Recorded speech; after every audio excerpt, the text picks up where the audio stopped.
جو ہے برزخ کی زندگی یا قبر کا بیان رکھوں گا۔ اکثر یہ ہوتا ہے کہ جب کوئی انسان کسی معاملے سے، کسی مسئلے سے، کسی حال سے، کوئی احوال سے ناواقف ہوتا ہے تو اس کی اہمیت بھی اس کے ذہنوں سے ضائع ہو جاتی ہے، وہ اس کو کوئی اہمیت بھی نہیں دیتا ہے۔ مثال کے طور پر اگر کسی شخص نے کوئی بیش قیمتی چیز آپ کے علاقے میں لائی، لیکن وہ بیش قیمتی چیز آپ کے علاقے میں نہ پائی جاتی ہو، تو ہمارے نزدیک اس چیز کی کوئی اہمیت نہیں ہوتی ہے، اس لیے کہ وہ ہمارے علاقے میں پائی نہیں جاتی ہے، تو لہٰذا اس کی اہمیت ہمارے پاس نہیں ہوتی۔ لیکن جب کوئی شخص کسی دوسرے علاقے سے آتا ہے اور آ کر یہ خبر دیتا ہے کہ بھائی فلاں چیز تو جو بہت زیادہ بیش قیمتی ہے، تو پھر وہاں ہمارے پاس اس کی جو اہمیت واضح ہوتی ہے، اور اس کے بعد سے پھر ہم جو اس کی اہمیت سمجھنے لگتے ہیں اور پھر اس کی ہم تعریف کرتے ہیں، ہاں یہ چیز جو ہے بیش قیمتی ہے، بہت اہم ہے۔ لیکن جب تک اس چیز کا ہمیں علم نہیں ہوتا تو لا علمی میں ہم جو اس چیز کو اہمیت نہیں دیتے اور اس سے غفلت بھی برتتے اور جو غافل بھی ہوتے ہیں۔ تو بہرحال یہی اسی قسم میں یہ ایک عنوان بھی تھا کہ ایک انسان کی زندگی کون کون سی ہے۔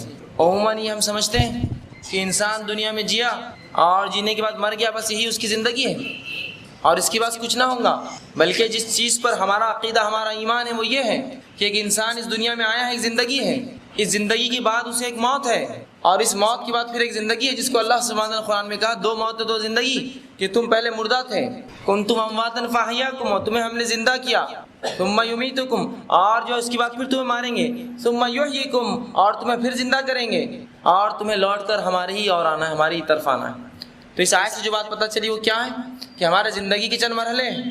ایک موت کا مرحلہ جو پیدائش سے پہلے تھا، مطلب ہم کچھ بھی نہیں تھے، ایک مرحلہ جو ہم جی رہے ہیں یہ پھر زندگی کا مرحلہ، اور اس کے بعد ایک اور مرحلہ جو پھر ایک موت ہوں گی، اور اس کے بعد پھر ایک اور مرحلہ، پھر وہ زندگی کا مرحلہ۔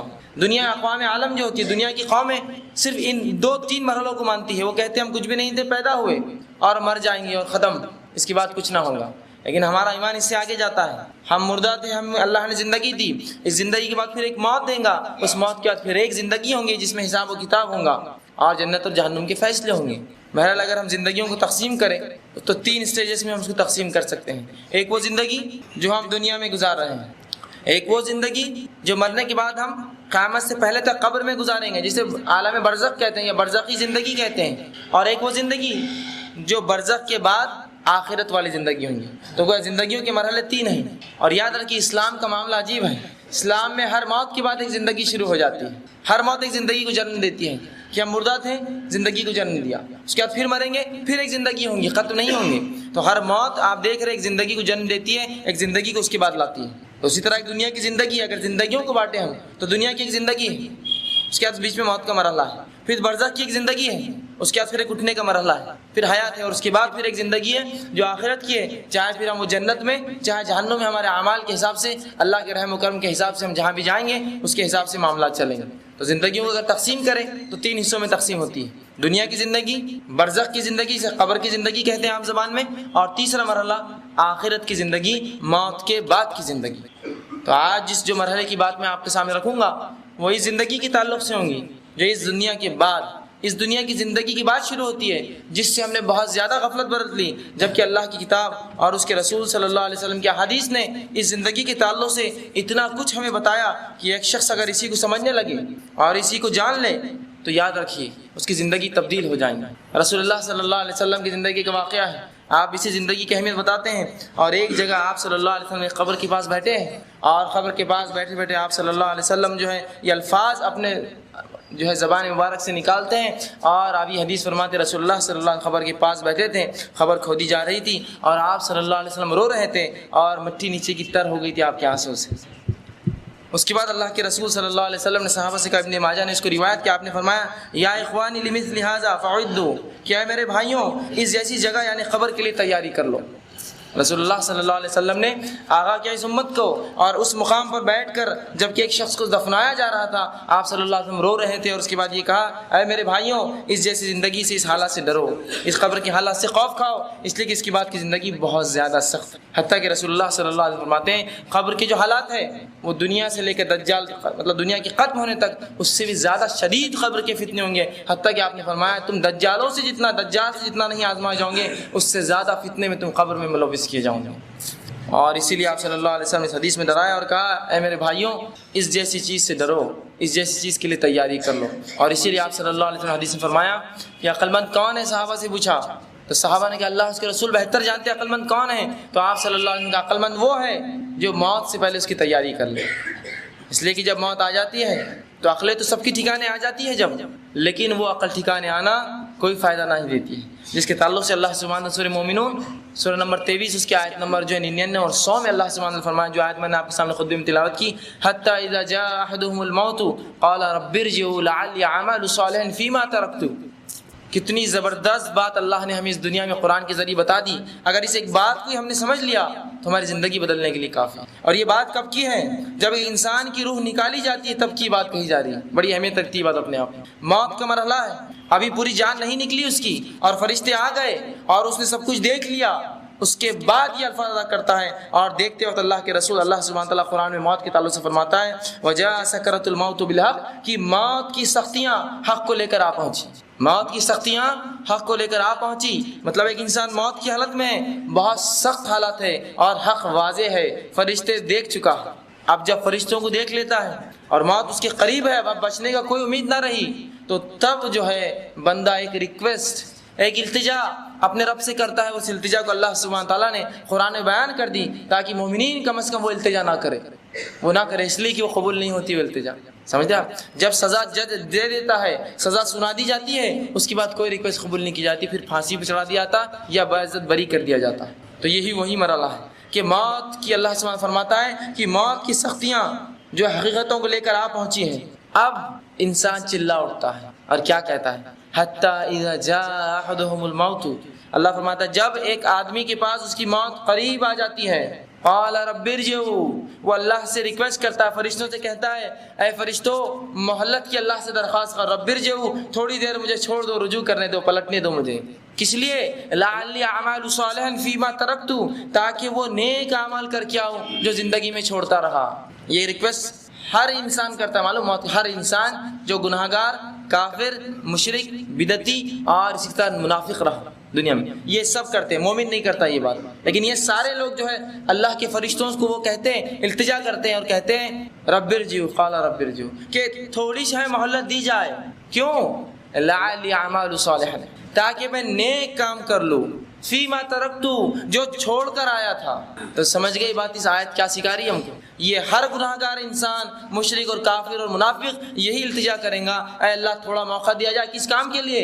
نیک کام کے لیے۔ پتہ کیا چلا کہ نیک کام کہاں ہوں گے؟ صرف اس دنیا میں، اگر مرنے کے بعد ہوتے تو فرشتہ یہ التجا نہ، جو ہے بندہ یہ التجا نہ کرتا اور کہتا اللہ ایک موقع دے پھر خبر کی زندگی میں تاکہ نیکی کر لوں، لیکن کیا کہہ رہا ہے؟ مجھے پلٹنے دیا جائے دنیا کی زندگی میں تاکہ وہ کام کرے جو چھوڑ چکا تھا۔ کلا، جواب ہے اللہ کا، ہرگز نہیں، انہو کلمۃ ہوا قائلها، یہ تو تیری ایک بات تھی جس کا تو قائل تھا، یہ تو تیرا کلام تھا جس کا تو دنیا میں قائل تھا۔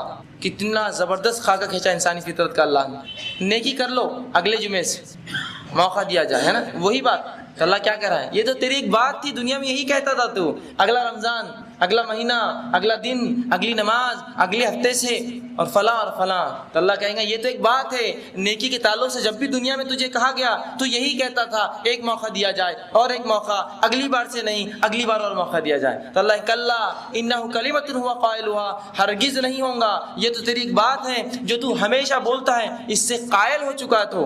وَمِن وَرَائِهِمْ بَرْزَخٌ إِلَىٰ يَوْمِ يُبْعَثُونَ، اور اللہ نے کہا ان کے اور دنیا کے بیچ میں ایک آڑ ہے، ایک برزخ ہے، دوبارہ پھر اٹھائے جانے تک، مطلب اب کوئی واپس نہیں آ سکتا، موت کی جانکنی میں پھنس گیا، اب اس کی موت ہے صرف، اس کے بعد کوئی ریٹرن نہیں، کوئی نیکی نہیں، کوئی برا نہیں، نام اعمال بند ہو گئے اس کے، اب قیامت کے روز وہ کھولے جائیں گے۔ بس ہر شخص جو گناہ گار ہے اللہ سبحانہ تعالیٰ سے یہی التجا کرتا ہے، قال رب ارجعوا، اے اللہ ایک موقع دے دے مجھے تاکہ میں رجوع کر لوں اپنے گناہوں سے، لعلی اعمل صالحا فیما ترکت، اور جو نیکیاں تو نے کہا تھا، نماز کی، روزے کی، زکوٰۃ کی، حج کی، امر بالمعروف، اچھائی کا حکم، نہی عن المنکر، برائی سے روکنے کی، اور کتاب پہ عمل کرنے کی، اور تیرے رسول کے طریقے پہ عمل کرنے کی، میں یہ سب کر کے آؤں گا، صرف ایک موقع دیا جائے مجھے۔ اور اللہ کا جواب کیا آئے گا؟ کلا، ہرگز نہیں ہو سکتا، یہ تو ایک تیری بات تھی جس کا تو دنیا میں قائل تھا، وَمِن وَرَائِهِمْ بَرْزَخٌ إِلَىٰ يَوْمِ يُبْعَثُونَ، اور ان کے اور اس دنیا کے بیچ میں ایک آڑ ہے، دوبارہ پھر سے اٹھائے جانے تک۔ تو ایسا نہ ہو کہ موت ہم تک آ جائے اور ہم میں سے مرد اور ہماری خواتینیں یہی گزارش کرتے رہے، ایک موقع دیا جائے حرام کام چھوڑ دوں گا، ایک موقع دیا جائے اب نمازی بن جاؤں گا، ایک موقع دیا جائے اب روزے پورے ہوں گے، ایک موقع دیا جائے اب قرآن پہ عمل کروں گا، ایک موقع دیا جائے اب میں قرآن کے مطابق زندگی، ایک موقع دیا جائے رسول کے طریقے پہ چلوں گا۔ یہ موقع نہیں ملنے والا ہے، یہ موقع نہیں ملنے والا ہے۔ گزارش سب کریں گے، موقع نہیں دیا جائے گا، یہ بات اٹل ہے۔ جب اللہ نے کہہ دیا کلا، تو اللہ اپنے طریقے کو نہیں بدلتا، اور اللہ اپنے کلام سے نہیں پھرتا، اور اللہ اپنے وعدوں سے نہیں پلٹتا، ہرگز نہیں۔ چاہے نبی ہو، چاہے ولی ہو، چاہے شہداء ہو، چاہے صدیقین ہو، اس امت کا کوئی بھی شخص ہو یا کوئی بھی انسان ہو، کسی کو پلٹنے کا موقع نہیں دیا جاتا، اور ایک آڑ ان کے بیچ ڈال دی جاتی ہے دوبارہ پھر اٹھائے جانے تک۔ اور اللہ سبحانہ تعالیٰ نے ایک شخص کی موت کا، جو گناہگار ہے، جو کافر ہے، جو منافق ہے، اس کا خاکہ کھینچا ہے قرآن کے اندر، جگہ جگہ کھینچا ہے۔ صرف ایک آیت آپ کے سامنے میں رکھتا ہوں جس میں اللہ سبحانہ تعالیٰ نے سورہ قیامہ سورہ نمبر 75 اس کی آیت نمبر 26 سے لے کر 29 میں ایک تذکرہ کیا، اور اللہ سبحانہ تعالیٰ فرماتا ہے، اللہ فرماتا ہے اس آیت کے اندر، کلا اذا بلغت التراقی وقیل من راق وظن انہ الفراق وتفت الساق بالساق۔ اب اللہ سبحانہ تعالیٰ فرماتا ہے کہ اب دنیا سے جدائی کا وقت آ گیا۔ ایک انسان جب مرتا ہے تو اللہ فرماتا ہے کہ اس کی اب دنیا سے جدائی کا وقت آ گیا ہے۔ اس وقت پنڈلی سے پنڈلی جو انسان ساتھ ملا کر جو اپنے رگڑتا ہے، مطلب جب موت کا وقت آ گیا تو اس کی بہت زیادہ جو ہے سختیاں ہیں کہ ایک انسان اس کی جو تکلیف میں تڑپتا ہے۔ اسی طرح اللہ سبحانہ تعالیٰ قرآن کے اندر ان لوگوں کا بھی تذکرہ کرتا ہے جو لوگ موت کے وقت ان کو موت آ جاتی ہے لیکن وہ نیک اعمال اس سے پہلے نہیں کرتے۔ اس کے تعلق سے اللہ فرماتا ہے اپنے نبی صلی اللہ علیہ وسلم کو کہ اللہ فرماتا ہے قرآن کے اندر جو سورہ انعام سورہ نمبر جو ہے 6 اور آیت نمبر 93، اللہ فرماتا ہے وَلَوْ تَرَى إِذِ الظَّالِمُونَ فِي غَمَرَاتِ الْمَوْتِ وَالْمَلَائِكَةُ بَاسِطُو أَيْدِيهِمْ اخرجوا أنفسكم اليوم تجزون عذاب الحون بما كنتم تقولون على الله غير الحق وَكُنْتُمْ عَنْ آيَاتِهِ تَسْتَكْبِرُونَ۔ اب اللہ سبحانہ وتعالیٰ فرماتا ہے کاش کہ نبی صلی اللہ علیہ وسلم تم ظالموں کو دیکھتے، کہ کاش کہ نبی صلی اللہ علیہ وسلم وہ لوگ جو دین پر نہیں چلتے یا اس کا انکار کرتے یا کافر تھے یا منافق تھے یا گناہگار تھے، تم ان کو ان کی موت کے وقت دیکھتے کہ دیکھ سکو جب موت کی جھانکنے میں مبتلا کیے جاتے ہیں اور فرشتے ہاتھ بڑا بڑا کر کہتے ہیں اب چلو اب نکلنے کا وقت آیا ہے، لاؤ اپنی جان ہمیں واپس دو، تو جب وہ کہتا ہے تمہیں جان آج تمہیں ان باتوں کی پیدائش میں، ان باتوں کی کرنے میں تمہیں جو ہے عذاب دیا جائے گا جو اللہ اور اس کے دین کے بارے میں تم کہا کرتے تھے اور اللہ کی آیتوں سے تم تکبر کیا کرتے تھے۔ تو رسول اللہ کہا کاش کہ نبی تم ان کو دیکھ پاتے کہ جب ایسے لوگوں کی روحیں فرشتے کھینچ کر نکالتے، کاش کہ تم دیکھ پاتے کہ کیا ان کی کیفیت ہوتی اور کس وجہ سے اللہ کے بارے میں نئی نئی باتیں کرتے تھے، اس کے دین کے بارے میں نئی نئی باتیں کرتے تھے، اس کے دین اور شریعت میں نئے نئے کام ایجاد کرتے تھے، اللہ کے بارے میں جو علم نہیں تھا ویسی باتیں بیان کرتے تھے شریعت کے معاملے میں۔ جب انہیں کھینچ کر نکالا جائے گا اور ان کی روحیں جانیں اندر گھسیں گی اور فرشتے کھینچیں گے، جس کو اللہ سبحانہ تعالیٰ نے سورہ نازیات کی آیت نمبر 1 میں فرمایا وَالنَّازِعَاتِ غَرْقًا، کہ قسم ہے ان فرشتوں کی جو ڈوب ڈوب کر جو ہے انسان کی روح کو کھینچ کر نکالتے ہیں، جو غوطے لگا لگا کر انسان کے جسم سے اس کی روح کو باہر نکالتے ہیں۔ وَالنَّازِعَاتِ غَرْقًا، کہ قسم ہے ان فرشتوں کی جو انسان کے جسم میں داخل ہو کے اس کی روح کو کھینچ کر نکالتے ہیں، مطلب وہ آنا نہیں چاہتا، وہ کافر ہے، وہ منافق ہے یا وہ جو گناہگار ہے اس کی روح نکلتی نہیں ہے، فرشتے ڈوب ڈوب کر کھینچ کر اس کی روح کو باہر نکالتے ہیں۔ تو یہ کیفیت ہے ان لوگوں کی جو اس دردناک چیز کو، جو موت کو بھلا بیٹھے ہیں، اور اس میں ہم سب شامل ہیں۔ ہم نے اس چیز کو ایک ایسا مذاق سمجھا کہ بس یہاں سے ختم ہوئی تو دوسری زندگی میں ہمارے لیے جنت انتظار کر رہی، جبکہ اس موت کے لیے اور اس قبر کے گھر کے لیے، اس مٹی کے گرہندے کے لیے جس کا اوڑھنا بھی مٹی کا ہے، جس کا بچھونا بھی مٹی کا ہے، جس میں کیڑے ہیں اور سانپ اور بچھو ہے اور جو تنہائی ہے اور اندھیرا ہے، کچھ نہ ہوگا، نہ ایک چھوٹا سا بلب ہوگا، نہ کوئی روشنی کی کوئی ٹیوب لائٹ ہوگی، نہ کوئی ایک دیا ہی اجازت دیا جائے گا، بلکہ خالص مٹی ہے، اوڑا بھی مٹی ہے، سویا بھی مٹی پر ہے، آزو بھی مٹی ہے، بازو بھی مٹی ہے، کیڑے اور مکوڑے ہیں، ویرانی ہے اور اکیلا پن ہے اور آفتیں اور مصیبتیں ہیں اور فرشتے ہیں اور کیا کیا پتہ نہیں اس کے ساتھ اور چیزیں۔ یہ وہ گھر ہے اکیلا جس میں میں اکیلا رہوں گا، وہاں دنیا کے لیے جو میں چیزوں سے بچتا تھا کہ دنیا کیا کہیں گی، وہاں کوئی بھی نہیں دیکھنے والا کیا حال ہونے والا ہے۔ جو دین کو میں چھوڑتا تھا دنیا کے لیے کہ لوگ کیا کہیں گے، وہاں کوئی لوگ تیرے ساتھ آ کر اس کے اندر کوئی دیا نہیں جلانے والے تیری روشنی کے لیے۔ جن لوگوں کے لیے ماں باپ ہو، چاہے بہن بھائی ہو، چاہے دنیا والے ہو، چاہے بڑے ہو چاہے چھوٹے ہو، جن کے لیے ہم نے دین کو چھوڑا، وہ تو ہم کو صرف قبرستان تک دفنی کریں گے اور چھوڑ کر نکل جائیں گے۔ جب جائیں گے قبر میں تنہا، واحد، اکیلے، اندھیرا، مٹی، کیڑے اور مکوڑے اور ویرانی، اس سے ہٹ کر کچھ نہیں۔ یہ ایسا گھر ہے، لیکن اس گھر کے لیے ہماری کیا تیاری ہے، اس کے لیے ہم نے کیا کر رکھا ہے اور کیا کر چھوڑا ہے؟ اب تک کچھ بھی نہیں چھوڑا۔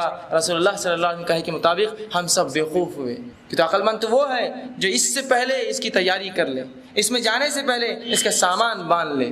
اور یہ موت کا وقت اور اس کی حالتیں اور اس کی خوفناکیاں کس حد تک ہوں گی، اللہ کے رسول صلی اللہ علیہ وسلم کے خود حال اور احوال دیکھ لیجئے۔ آپ صلی اللہ علیہ وسلم کے تعلق سے آتا ہے کہ جب آپ کی موت کا وقت آیا، اب ان سے زیادہ عظیم اور معتبر اور محترم اور باعزت شخصیت اور نیک اور ولی اور جو آپ لقب لگ کون ہو سکتا ہے؟ تو رسول اللہ صلی اللہ علیہ وسلم جب موت کا وقت آیا تو حدیث میں آتا ہے، ماں عائشہ رضی اللہ عنہا فرماتی ہے آپ صلی اللہ علیہ وسلم نے ایک پانی کا پیالہ لیا اور اس میں بار بار ہاتھ مارتے اور اپنے چہرے پر پانی مارتے موت کی تکلیف سے، اور اپنے چہرے پر بار بار پانی مارتے، اور آپ صلی اللہ علیہ وسلم چہرے سے پسینہ جاتا ایک ساتھ، اور یہ بات آپ صلی اللہ علیہ وسلم کے بیچ میں فرماتے اور کہتے ہیں سبحان اللہ ان للموت لسکرات، کہ اے سبحان اللہ، موت کے لیے بڑی ہی سختیاں ہیں۔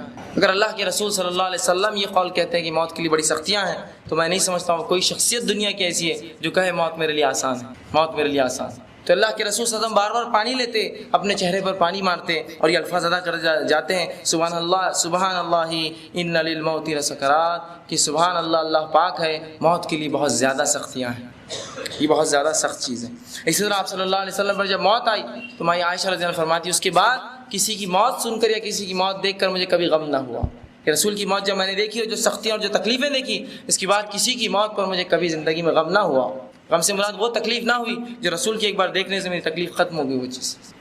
اسی طرح جو ہے اللہ کے رسول صلی اللہ علیہ وسلم کی موت کی تکلیف تھی کہ آخر وقت میں آپ کی زبان میں لکونت آ گئی تھی، سمجھتے لکونت، بات نہیں کر پاتے آپ برابر، اٹک اٹک کر بات کرتے۔ تو جب یہ نبی اکرم صلی اللہ علیہ وسلم کا حال ہے تو ہم جیسے لوگ جنہوں نے نہ اعمال کیے، نہ ہمارے کچھ احوال ہے، نہ جو اللہ نے کوئی ہمیں سند دی کہ تم ایسی ہی جنت میں جاؤں گے، ہم لوگ کیا کریں گے اللہ کے سامنے، کیا جواب دیں گے؟ جس شخصیت کے تعلق سے عقیدہ ہے جو معصوم ہے، یعنی الخطا، جس سے خطا نہیں ہوتی ہے، وہ شخصیت کے ساتھ یہ سلوک اور یہ تکلیف، تو ہم اور آپ اپنا صرف ٹھکانہ ہی سمجھ سکتے کیا ہوگا، اور تکلیفوں کا معاملہ ہی صرف سوچ سکتے اور صرف تصور کر سکتے۔ اسی طرح جو ہے حضرت عمر بن عاص رضی اللہ عنہ کے تعلق سے آتا ہے جو فاتح مصر تھے، آپ ایک بات کہا کرتے کہ تعجب ہے مجھے ان لوگوں پر کہ جن کو موت آتی ہے لیکن وہ موت کے بارے میں کچھ بتاتے نہیں ہیں۔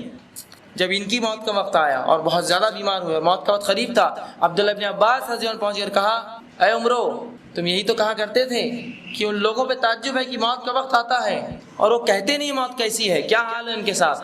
تو کہا اب میں تمہیں اپنا وعدہ، اپنا قول یاد دلانے آیا ہوں، اب تمہاری موت کا وقت ہے، کیسا لگتا ہے تمہیں، کیا لگتا ہے تمہیں اس تعلق سے؟ تو عمر بن عاص رضی اللہ عنہ فاتح مصر صحابی رسول، یہ دیکھیے کیا کہتے ہیں، وہ کہتے ہیں کہ وہ کہتے ہیں موت کے تعلق سے کہ ایسا لگتا ہے، عمر بن عاص رضی اللہ عنہ کہتے ہیں ایسا لگتا ہے کہ انہوں نے پہلے تو ٹھنڈی سانس لی اور کہنے لگے ایسا لگتا ہے کہ جیسے آسمان زمین پر ٹوٹ پڑا ہے۔ جو تکلیف مجھے ہے اس طرح سے ہے موت کی کہ جیسے آسمان زمین پر ٹوٹ پڑا ہے اور میں دونوں کے درمیان پس رہا ہوں، آسمان کی ساری چیز زمین پر گر رہی ہیں اور میں اس کے بیچ میں پس رہا ہوں، ایسی تکلیفیں ہیں۔ اور آگے کہتے ہیں اور ایسا لگتا ہے جیسے میرے پیٹ کے اندر جو ہے کھجور کے کانٹے ڈال دیے گئے ہیں، اور مجھے جب میں سانس لیتا ہوں تو ایسا لگتا ہے کہ میری سانس سوئی کے نالے اس کے سوراخ میں سے، ناکے میں سے نکل کر آتی ہیں۔ یہ تکلیفیں ہیں ان کو موت کے وقت۔ اسی طرح دوسرے ایک صحابی حضرت شداد بن اوس رضی اللہ عنہ وہ کہتے تھے اور یہ بات وہ ہمیشہ کہتے ہیں اور کہتے ہیں کہ موت کا جو وقت ہے یہ اتنا المناک ہے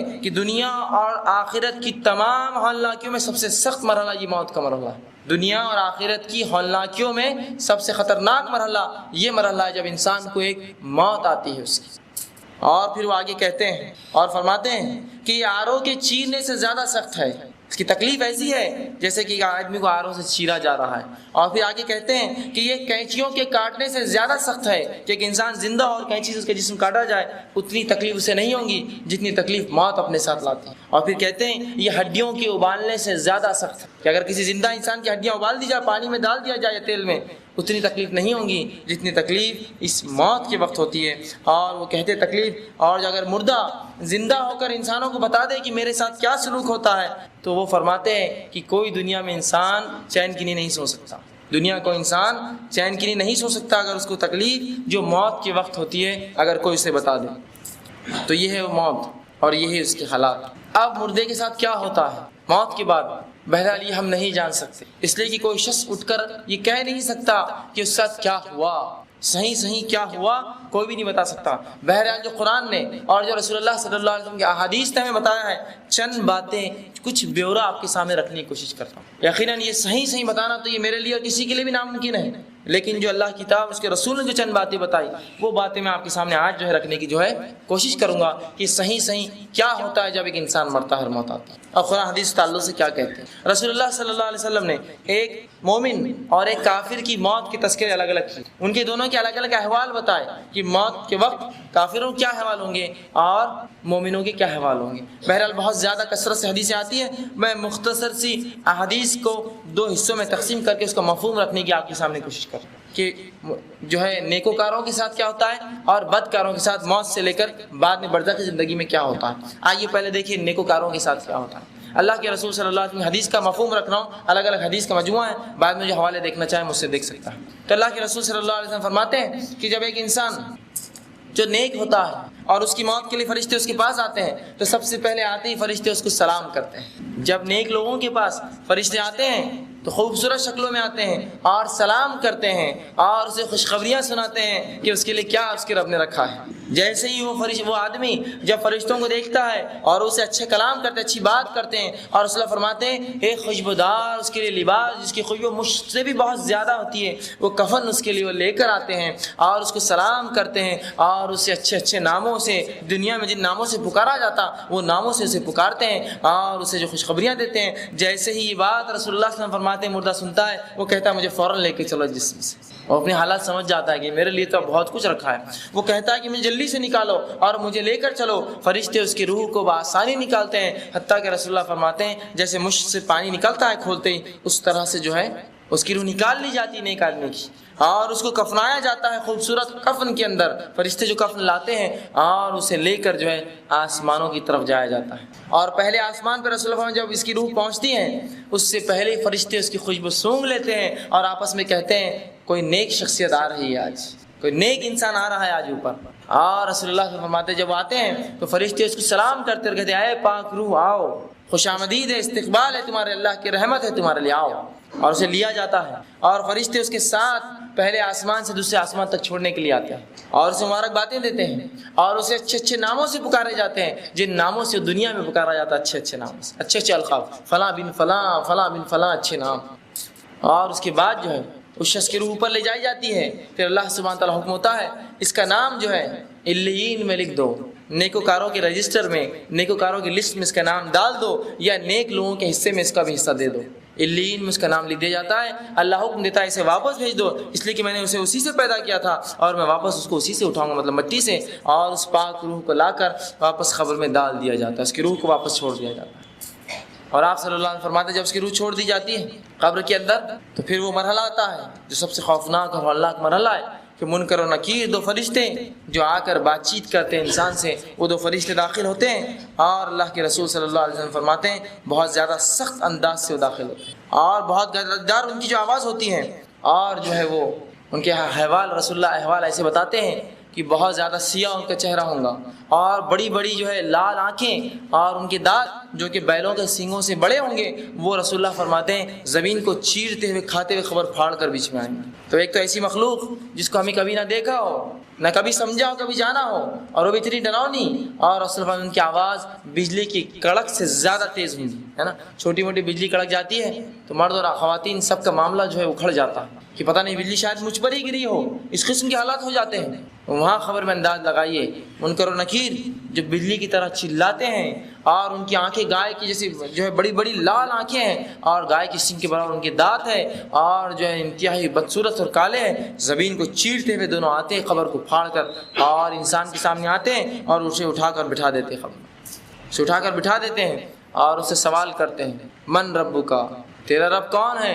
من نبیو کا، تیرا نبی کون ہے؟ ما دینو کا، تیرا دین کیا تھا؟ 3 سوال. رسول اللہ صلی اللہ علیہ وسلم فرماتے ہیں نیک انسان جب سے سوالات کی جائیں گے سورج کو ڈوبتا ہوا پائیں گا، خبر میں اس کو دکھیں گا سورج کو ڈوبتا ہوا. جب سورج کو ڈوبتا ہوا پائیں گا تو کہیں گا میں ابھی سوالوں کی جواب نہیں دے سکتا ہوں، اس لیے کہ نماز کا وقت ہو رہا ہے، عصر کا وقت جا رہا ہے، سورج ڈوب رہا ہے. تو اس سے بتایا جائے گا، اور جب وہ سمجھیں گا یہ تو دنیا نہ رہی، یہ تو قبر ہے، پھر وہ کہیں گے ہاں اب سوال کرو میں جواب دیتا ہوں. دیکھیے نمازی کی فضیلت، خبروں میں تسکین ہے، سکون اور اطمینان سے رسول اللہ فرماتے ہیں مومن لوگ بیٹھے ہوں گے حتیٰ کہ سورج غروب ہوتے ہوئے دکھایا جائے گا، اور ان کی وہ صفت جو زندگی بھر نماز پڑھتے رہے، کہیں گے فرشتوں سے ایک منٹ رک جاؤ، عصر کا وقت جا رہا ہے میں نماز پڑھ لوں. لیکن جب ہوش آئیں گا کہ یہ دنیا نہ رہی، یہ تو قبر ہے، تو پھر خاموش بیٹھ جائیں، کہیں گے اب سوال کرو. مطلب قبر میں اب کوئی عبادت نہ رہی کسی کی، وہ دنیا میں تھی ساری عبادت. کہیں گے ہاں آپ سوال کرو، اور منکر نکیر 3 سوالات کریں گے، صرف 3 سوالات. دنیا کے 3 سوالات، قبر کے 3 سوالات، تمام آگے کی زندگی پر اثر ڈالنے والے، صرف 3 سوالات، بڑے اہم سوالات. من ربو کا، تو مومن شخص کہیں گا میرا رب اللہ، بآسانی وہ جواب ہے. دوسرا سوال کیا جائے گا من نبیو کا، کہ تیرا نبی کون تھا، تو کہیں گا محمد صلی اللہ علیہ وسلم. اشہد ان محمدن، وہ یہ گواہی دیں گا کہ محمد صلی اللہ علیہ وسلم میرے نبی ہیں. اور جب اس سے تیسرا سوال ہوگا کہ تیرا دین کون سا ہے، ما دینوں کا، وہ کہیں گا میرا دین اسلام تھا. اس کے بعد فرشتے اس سے کہیں گے کہ تم آرام سے سو جاؤ، اور ایک سوراخ کیا جائے گا اور اسے جہنم بتائی جائیں گی، اور فرشتے کہیں یہ وہ چیز ہے جس سے اللہ نے تمہیں بچا لیا، اور وہ بند کر دیا جائے گا. اور ایک دروازہ کھولا جائے گا جو جنت میں سے اس کا مقام دکھایا جائے گا، اس سے کہا جائے گا آرام سے تم، اور جنت کی ہوائیں، اور رسول اللہ فرماتے حد نگاہ جہاں تک اس کی نظریں جائیں گی، جنت وہ جو ہے جہنم جو اس کی قبر کشادہ کھول دی جائیں گی، وسیع کر دی جائیں گی، اور جنت میں اپنا ٹھکانہ دیکھیں گا. جب وہ جنت میں اپنا ٹھکانہ دیکھیں گا وہ کہیں گا بس مجھے ایک موقع دو، میں اپنے رشتہ داروں کے پاس جانا چاہتا ہوں تاکہ بتاؤں نیکی کا اللہ نے میرے کیا بدلہ دیا ہے مجھے. کہا جائے گا نہیں اب تم واپس نہیں جا سکتے. تو وہ کہیں گا اللہ قیامت کو جلدی قائم کر تاکہ میں جلدی سے اس مقام پر جنت میں پہنچ جاؤں. اور وہی دعا کریں گا، فرشتے کہیں گے اب تم سو جاؤ آرام سے. اسے جو ہے ایک زبردست بستر دیا جائے گا جس پہ کہا جائے گا کہ اب تم آرام سے ایک دلہن کی طرح اس بستر پہ جو ہے سو جاؤ انتظار کر. جب وہ شخص لیٹ جائیں گا تو رسول اللہ فرماتے ایک شخص انتہائی خوبصورت حالت میں اس کے پاس آئیں گا اندر، اور وہ پوچھیں گا تم کون ہو، تو کہیں گا میں تیرے نیک اعمال ہوں جو دنیا میں کیا کرتا تھا، میں تیرے نیک اعمال ہوں جو دنیا میں کیا کرتا تھا، تیرے لیے خوش آمدید ہے، تیرے لیے بھلائی ہے. اور اس کے بعد وہ چلا جائیں گا اور یہ نیک شخص سو جائیں گا، دوبارہ اٹھایا جائے قیامت سو جائیں گا. اور اسی بات کو اللہ کے رسول صلی اللہ علیہ وسلم نے ایک بہترین حدیث میں فرمایا تھا 3 دوست ہیں، 3 ساتھی ہیں، 3 دوست ہیں. پہلا وہ ہے، پہلا ساتھی جو انسان کے مرتے اس کا ساتھ چھوڑ دیتا ہے. پھر فرمایا دوسرا وہ ساتھی ہے جو قبرستان تک ساتھ آتا ہے، اور تیسرا وہ ساتھی ہے جو تمہارے ساتھ قبر میں اور قیامت کے دن ہوگا. پھر آپ نے فرمایا پہلا ساتھی، پہلا دوست وہ ہے جو مرتے ہی تمہارا ساتھ چھوڑتا ہے، وہ تمہارا مال و دولت ہے. انسان مرا سب کچھ چھوڑ گیا، اس کا کچھ لے جاتا ہے ساتھ، کچھ لے جاتا ہے. الیگزینڈر سکندر جس کو آپ کہیں سکندر اعظم، جب یہ مرا تو تاریخ روایت آتی ہے کہ یہ جو ایک بہت نوجوان شخص تھا، اور 19 یا تقریباً 21 سال کی عمر میں حکومت کیا، اور 33 سال کی عمر میں مر بھی گیا، اور دنیا کے بہت بڑے علاقے میں جو ہے اس نے قبضہ کیا. لیکن جب مرا تو ایک وصیت کر کے مرا، بہرحال وہ مسلم نہیں تھا لیکن وصیت کر کے مرا کہ جب مجھے میرا جنازہ لے جایا جائے گا تو میرے ہاتھ دونوں باہر رکھنا، تاکہ لوگوں کو پتہ چل جائے کہ سکندر جس چیز کے لیے جو اپنی زندگی غارت کیا، آج ساتھ کیا لے جا رہا ہے اپنے اٹھا کے، دونوں ہاتھ خالی ہے اس کے. تو اس میں فرماتے مال خلاص، آدمی مرا مال وہیں رہا، حتیٰ کہ اگر ہاتھ میں ایک چھوٹی سی 80 یا 20 یا 30 روپے کی چاندی کی انگوٹھی ہوں گی، کھینچ کر نکالی جائیں گی، اس کی انگلی بھی ٹوٹ گئی تو کوئی پرواہ نہیں، وہ مال نہیں جائیں گا اس کے ساتھ. لیکن ادنا سا مال ہے، کوئی بولتا ہے چاندی کی انگوٹھی جانے دو، چھوڑ دو، اس کو کیا کرنا ہے، وہ بھی نکالی جاتی ہے. ایک تن کا اور ذرہ مال کا نہیں جاتا ہے، حتیٰ کہ خبر میں گراتے ہوتے کچھ مال گر جائے وہ بھی اٹھا کے نکالا، رکیے ایک منٹ، اٹھا لیا جاتا ہے. مال کا ایک تن کا ساتھ 1 روپیہ 1 پیسہ نہیں جاتا ہے، جس کے لیے ہم سب کچھ کر گزرتے ہیں وہ تو سب سے پہلے ساتھ چھوڑ دیتا ہے. ایک عجیب ساتھی ہے جس کو ہم سب سے زیادہ جگری، سب سے زیادہ اچھا، سب سے زیادہ بہتر، سب سے زیادہ کامگر سمجھتے ہیں، وہ تو مرتے ہی ساتھ چھوڑتا ہے. اور ابھی جنازہ تو بعد میں اٹھیں گا، پہلے حساب و کتاب ہو، یہ زمین کس کی ہوں گی، یہ گھر کون رہیں گا، وہ پلاٹ کس کا ہوں گا، اور وہ مال بینک بیلنس کون لیں گا، پہلے بات کرو تو یہ اٹھیں گا آگے. یہ ساتھی ایسا ساتھ چھوڑتا ہے اور دوسروں کا بن جاتا ہے مرتے، اور اس کے لیے ہم سب کچھ کر گزرتے، سب کچھ حرام چیزوں ملوث ہوتے. کیوں؟ اسی مال کے لیے جو سب سے پہلے چھوڑیں گا.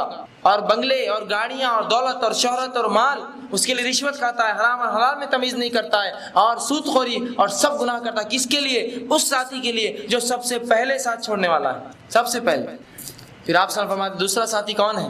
رشتہ دار جو قبر تک آتے ہیں، قبرستان تک آتے ہیں، کیا آج تک کسی رشتہ دار کو آپ نے مرتے قبر میں ساتھ سوتے ہوئے دیکھا کسی کی کہ میں بھی ساتھ جاؤں گا اس کے؟ نہیں، وہ چھوڑ دیتے، قبر تک لاتے ہیں، بولتے جلدی یہی وہ رشتہ دار ہے جن کے لیے آپ سب کچھ کرتے ہیں، اسلام سے پھر جاتے ہیں، اس کی تعلیمات سے پھرتے ہیں، قرآن پر عمل نہیں کرتے، یہی رشتہ دار ہے، کوئی آپ کے ساتھ قبر میں نہیں آئے گا، پہلے ہی چلے جائیں گے، اور اس کے لیے ہم نے سب کچھ کیا۔ یہی ماں اور یہی باپ اور یہی خالہ، یہی پھپھو، یہی دادی کے لیے ہم نے شریعت کے احکامات توڑے، اللہ اس کے رسول کو ناراض کیا، لیکن ان کی رضامندی حاصل کی، ان کو راضی کیا، ہے نا، فلاں کام حرام ہے، نہیں ہمارے بڑے نہیں بولتے ہیں، انہی کے لیے کیا نا رضا، یہ بھی چھوڑ دیں گے ساتھ، قبرستان تک آئیں گے، بلکہ یہ وہ لوگ ہوں گے کہیں گے سب سے پہلے اس کو اٹھا کر پھینکو ورنہ سڑنا شروع ہو جائے گا، پھینکو اسے لے جا کر قبر میں ڈالو جلدی، جن کے لیے سب کچھ کیا، شریعت چھوڑی، حرام حلال کی تمیز چھوڑی، بیوی اور بچے، مال اور دولت، سب کچھ فتنے ان کے لیے برداشت کیے، اور یہ لے جا کے کہاں دفن کریں گے آپ؟ بولیں گے ڈالو مٹی کے اندر، اور رسول فرماتے دوسرا ساتھی دفنا کر باہر آ جائیں گا، اور رسول فرماتے تیسرا ساتھی وہ ہے جو قبر میں تیرے ساتھ جائیں گا، وہ تیرے اعمال ہے نا، آیا نا یہاں برابر یہ اعمال، اور اس کے لیے ہم نے کیا کیا، اس کو سب سے کم دوستی رکھتے ہیں اس سے، اور رشتہ داروں سے اس سے زیادہ، اور سب سے زیادہ دوستی ہماری مال اور دولت سے ہوتی ہے، جو کہ ایسے ساتھی ہیں جو سب سے پہلے آپ کا ساتھ چھوڑ کے نکل جائیں گے اور ہمارا ساتھ چھوڑ کے تو یہ تیسرے ساتھی کو اپنا اچھا ساتھی بنا لیجئے، اس تیسرے ساتھی سے ایک زبردست دوستی کر لیجئے کہ یہ چونکہ قبر میں آنے والا ہے، اس کو جو ہے خوب کیجئے نیک اعمال، تاکہ وہ آ کر آپ کو خوشخبریاں دیں۔ اب آئیے اس شخص کا حال، اس شخص کی موت کا حال جو کافر، منافق، فاسق، بدکار، گناہگار ہوتا ہے، جب اس کی موت کا وقت آتا ہے رسول اللہ صلی اللہ علیہ وسلم فرماتے ہیں فرشتے بہت بھیانک شکلوں میں اس کے پاس آتے ہیں، اور ایک بہت ہی انتہائی درجے کا بدبودار ایک جو اس کے لیے ٹاٹ کا بنا ہوا جو ایک کفن لے کر آتے ہیں، اور آتے ہی اس کو کہتے ہیں اے جو ہے مغضوب روح، اللہ کا جس پر غضب ہوگا باہر نکل، رسول اللہ فرماتے اس کی روح اندر گھستی ہے، وہ فرشتے سے کھینچ کر باہر نکالتے ہیں، حتیٰ کہ آپ صلی اللہ علیہ وسلم فرماتے ہیں ایسی سی کیفیت ہوتی ہے جب نکالا جاتا ہے جیسے کہ ایک بھیڑ ہے، اس کے گیلے اون پر ایک لوہے کی سلاخ کانٹے دار لپٹی جائے اور کھینچ کر نکالی جائے اس کے جسم سے، اون کے اوپر لپٹے اور کھینچی جائے، اس طرح سے تکلیف محسوس کرتا ہے وہ، اور اس کی روح آنا نہیں چاہتی، اسے فرشتے کھینچ کر اور غوطے لگا کر اور تمام جو حالات بتائے ویسا کر کے اس کی روح کو باہر نکالتے ہیں، روح کو باہر نکالا جاتا ہے، ایک سے ایک بدترین ناموں سے پکارا جاتا ہے، اس کے برے برے القاب، برے برے نام اس کے پکارے جاتے ہیں، کوئی سلام نہیں اس کے لیے، بد دعائیں اس کے لیے فرشتے کرتے ہیں، اسے کھینچتے ہیں، اس بدبودار ٹاٹ میں لپیٹتے ہیں اور آسمان کی طرف لے کے چلتے ہیں۔ جب پہلے آسمان پہ جاتے ہیں دوسرے فرشتوں کو پہلے ہی بدبو آ جاتی ہے اس ٹاٹ کی، کہتے بہت ہی مغضوب کوئی گندی روح آ رہی ہے، جب وہ آتی ہے فرشتے پوچھتے یہ کون مغضوب روح اٹھا کر لائے ہو، کہتے فلاں بن فلاں، گندے گندے ناموں سے اسے پکارتے، دنیا میں جو برے ناموں سے پکارا جاتا ہے یا جس سے چڑ تھی ان ناموں سے پکارا جاتا ہے، فرشتے کہتے اس کے لیے کوئی دروازے نہیں کھلیں گے جنت کے، آسمان کا کوئی دروازہ اس کے لیے نہیں کھولا جائے گا، اسے چھوڑ دو، رسول اللہ فرماتے اس کو آسمان سے ہی پھینک دیا جائے گا، نیچے لا کر نہیں چھوڑا جائے گا، اور وہ گر کر زمین پر آ کر پٹکی کھائیں گا زور سے آسمان سے، اور اپنی خبر میں چلا جائے گا، جب خبر میں جائیں گا منکر نکیر آئیں گے زمین کو چیرتے اور اٹھا کر اسے بٹھا دیں گے، اور پھر وہی سوالات تین، من ربو کا، تیرا رب کون تھا، تو وہ کہیں گے ہاں لا ادری، ہائے افسوس میں نہیں جانتا میرا رب کون تھا، یہ کافر کہیں گا، اور اگر منافق ہوں گا تو کہیں گا لوگ کہتے تھے اللہ میرا رب ہے، تو منافق مسلمانوں میں ہوتا ہے لیکن ایمان نہیں رکھتا ہے، لیکن اس کو علم ہوتا ہے اللہ کا، اس کے رب، وہ کہتا ہے لوگ کہتے تھے اللہ جو ہے ہمارا رب ہے، اور کافر کہیں گے ہاں لا ادری میں نہیں جانتا، کہ اس کا جواب کیا ہونا چاہیے۔ دوسرا سوال من نبیوں کا، کہ تیرا نبی کون ہے، یہ ایک روایت میں آتا ہے کہ رسول اللہ صلی اللہ علیہ وسلم اس کے سامنے پیش کیا، شخصیت پیش کی جائیں گی اور پوچھیں گے من ھذا الرجل، یہ انسان کون ہے، تو وہ کہیں گا ہاں لا ادری، ہائے افسوس میں نہیں جانتا یہ شخصیت کون ہے، منافق کہیں گا لوگ کہتے تھے یہ محمد صلی اللہ علیہ وسلم ہے۔ تیسرا سوال ما دینوں کا، تیرا دین کیا ہے، تو کافر کہیں گا ہاں لا ادری میں نہیں جانتا میرا دین کیا تھا، منافق کہیں گا لوگ کہتے تھے میرا دین اسلام ہے۔ اس کے بعد اللہ کے رسول فرماتے ایک سوراخ کیا جائیں گا قبر میں، اور اسے وہ ٹھکانہ وہ جنت بتائی جائیں گی، اور کہا جائے گا یہ وہ چیز ہے جس سے تو محروم رہا، وہ بند کیے جائیں گا، اور جہنم کی کھڑکی کھولی جائیں گی جس میں وہ اپنا ٹھکانہ اور اس کی آنکھ کی لپیٹیں محسوس کریں گا، اور آنکھ کا بستر ڈالا جائے گا، آنکھ کا لباس پہنا جائے گا، اور کہا جائے گا اب یہیں رہو۔ وہ کیا کہیں گے اللہ سے، کہیں گے اللہ قیامت تو کبھی قائم نہ کرنا، کہ تو جب قبر میں یہ حالات ہے تو قیامت میں کیا ہوں گے، تو کہیں گے اللہ قیامت تو کبھی قائم مت کرنا مجھ پر، اور جب وہ لیٹ جائیں گا تو ایک انتہائی بری شکل میں ایک شخص آئیں گا، پوچھیں گا تم کون ہو، وہ کہیں گا میں تیرے برے اعمال ہوں، میں تیرے برے اعمال ہوں جو دنیا میں تو کیا کرتا تھا، اور وہ شخص افسوس کریں گا۔ بہرحال اس کا کوئی معاملہ نہیں. جہنم کی کھڑکی جو اس کا جو ٹھکانہ ہوں گی کھول دی جائیں گی. وہ آنکھ کے بستر پر آنکھ کے لباس میں آنکھ کی تکلیف محسوس کرے گا. خبر اس کی چھوٹی کر دی جائیں گی حتیٰ کہ آپ فرماتے اس کی پھسلیوں میں پھسلیاں دھس جائیں گی اور خبر اس کو دباتی رہیں گی اور وہ قیامت تک یہی سلوک کریں گے اس کے ساتھ. اور جنتی کے لیے جو ہے نیکوکار کے لیے وسیع اس کی نظروں تک وسعت پاتا ہے. یہ تھا مختصر سے حالات قبر میں جو ہوں گے. اب اس کے بعد کیا ہوں گا؟ اس کے بعد کیا ہوں گا؟ تو آئیے وہ تھوڑے 3 سوالات پھر سے ایک بار دیکھ لیتے. جب 3 سوالات کی بات آتی ہے کہ من ربو کا، جواب آسان ہے، ربی اللہ، اللہ میرا رب ہے، آسان.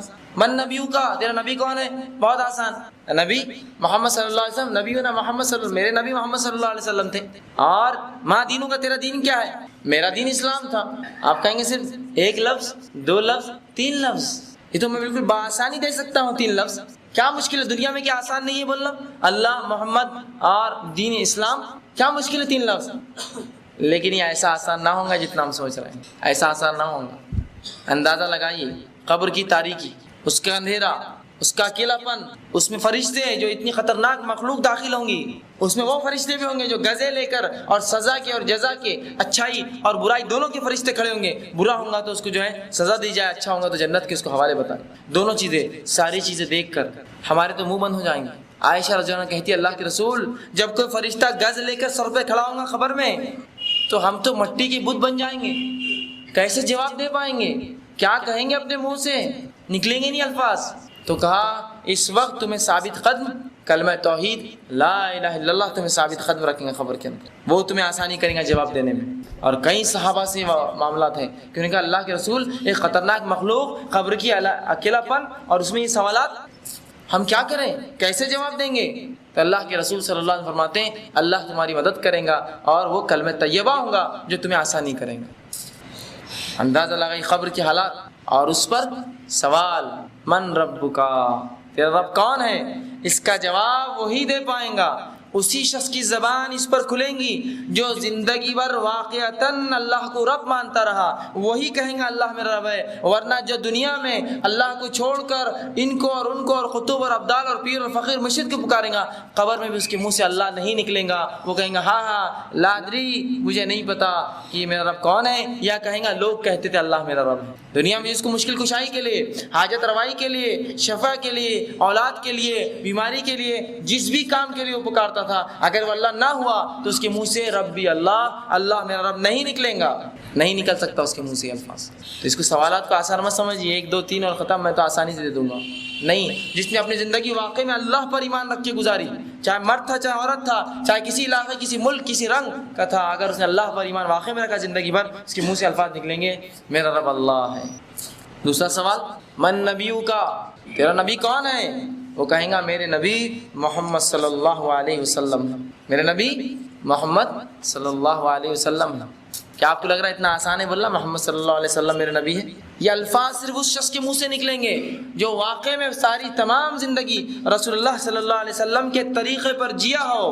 کوئی اس کے اور اس کے، چھوٹے کے اور بڑے کے، ان کے اور ان کے طریقے پر جیا ہو، علاقے یا ماحول کے طریقے پر جیا ہو، اس کے منہ سے جواب نہیں نکلے گا. یاد رکھیں. اور یہاں کوئی سوال نہیں ہے تیرا مسلک کون سا تھا، تو کس مذہب سے تھا، تو کس کو مانتا تھا، تیرے بڑے مفتی اور علماء کون تھے، کوئی سوال نہیں. من نبیو کا، تیرا نبی کون ہے، خلاص.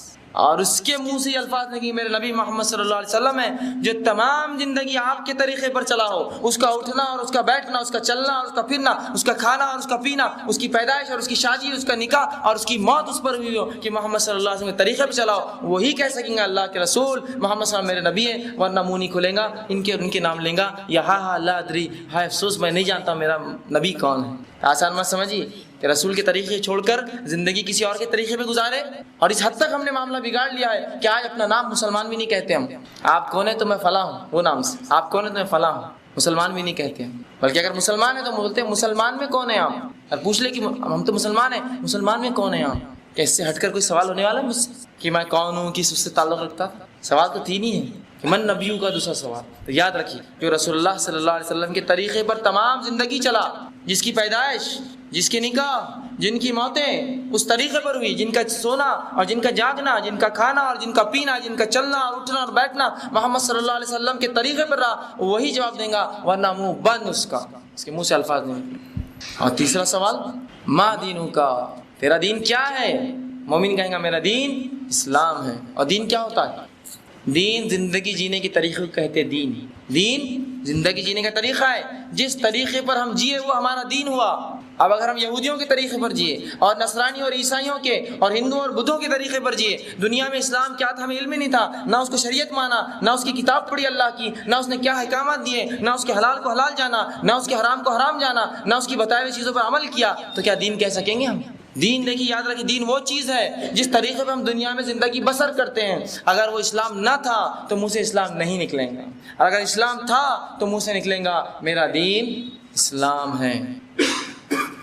تو سوالات دکھنے کو آسان ہیں لیکن اتنے جامع ہیں، اتنے زبردست ہیں کہ جو ان تینوں پر عمل کرتا رہا اسی کے منہ سے الفاظ نکلیں گے، ورنہ منہ بند اس کا۔ آئیے اس کے بعد کیا ہوں، اللہ کے رسول صلی اللہ علیہ وسلم نے، احمد نے اس واقعے کو روایت کا مسند احمد میں، اور ابو داؤد میں جو ہے اس کو ابو داؤد نے جو اپنی کتاب میں روایت کیا، جب تینوں سوال کے جواب ایک انسان دے دیں گا، تینوں سوال کے جواب مومن دے دیں گا، تو فرشتے مومن سے پوچھیں گے کیسے پتہ چلے یہ جواب تم کو؟ یاد رکھیے سوال نہیں ہے چوتھا، یہ سوال رہے گا کہ کیسے معلوم ہے تم کو یہ تینوں سوالوں کا جواب؟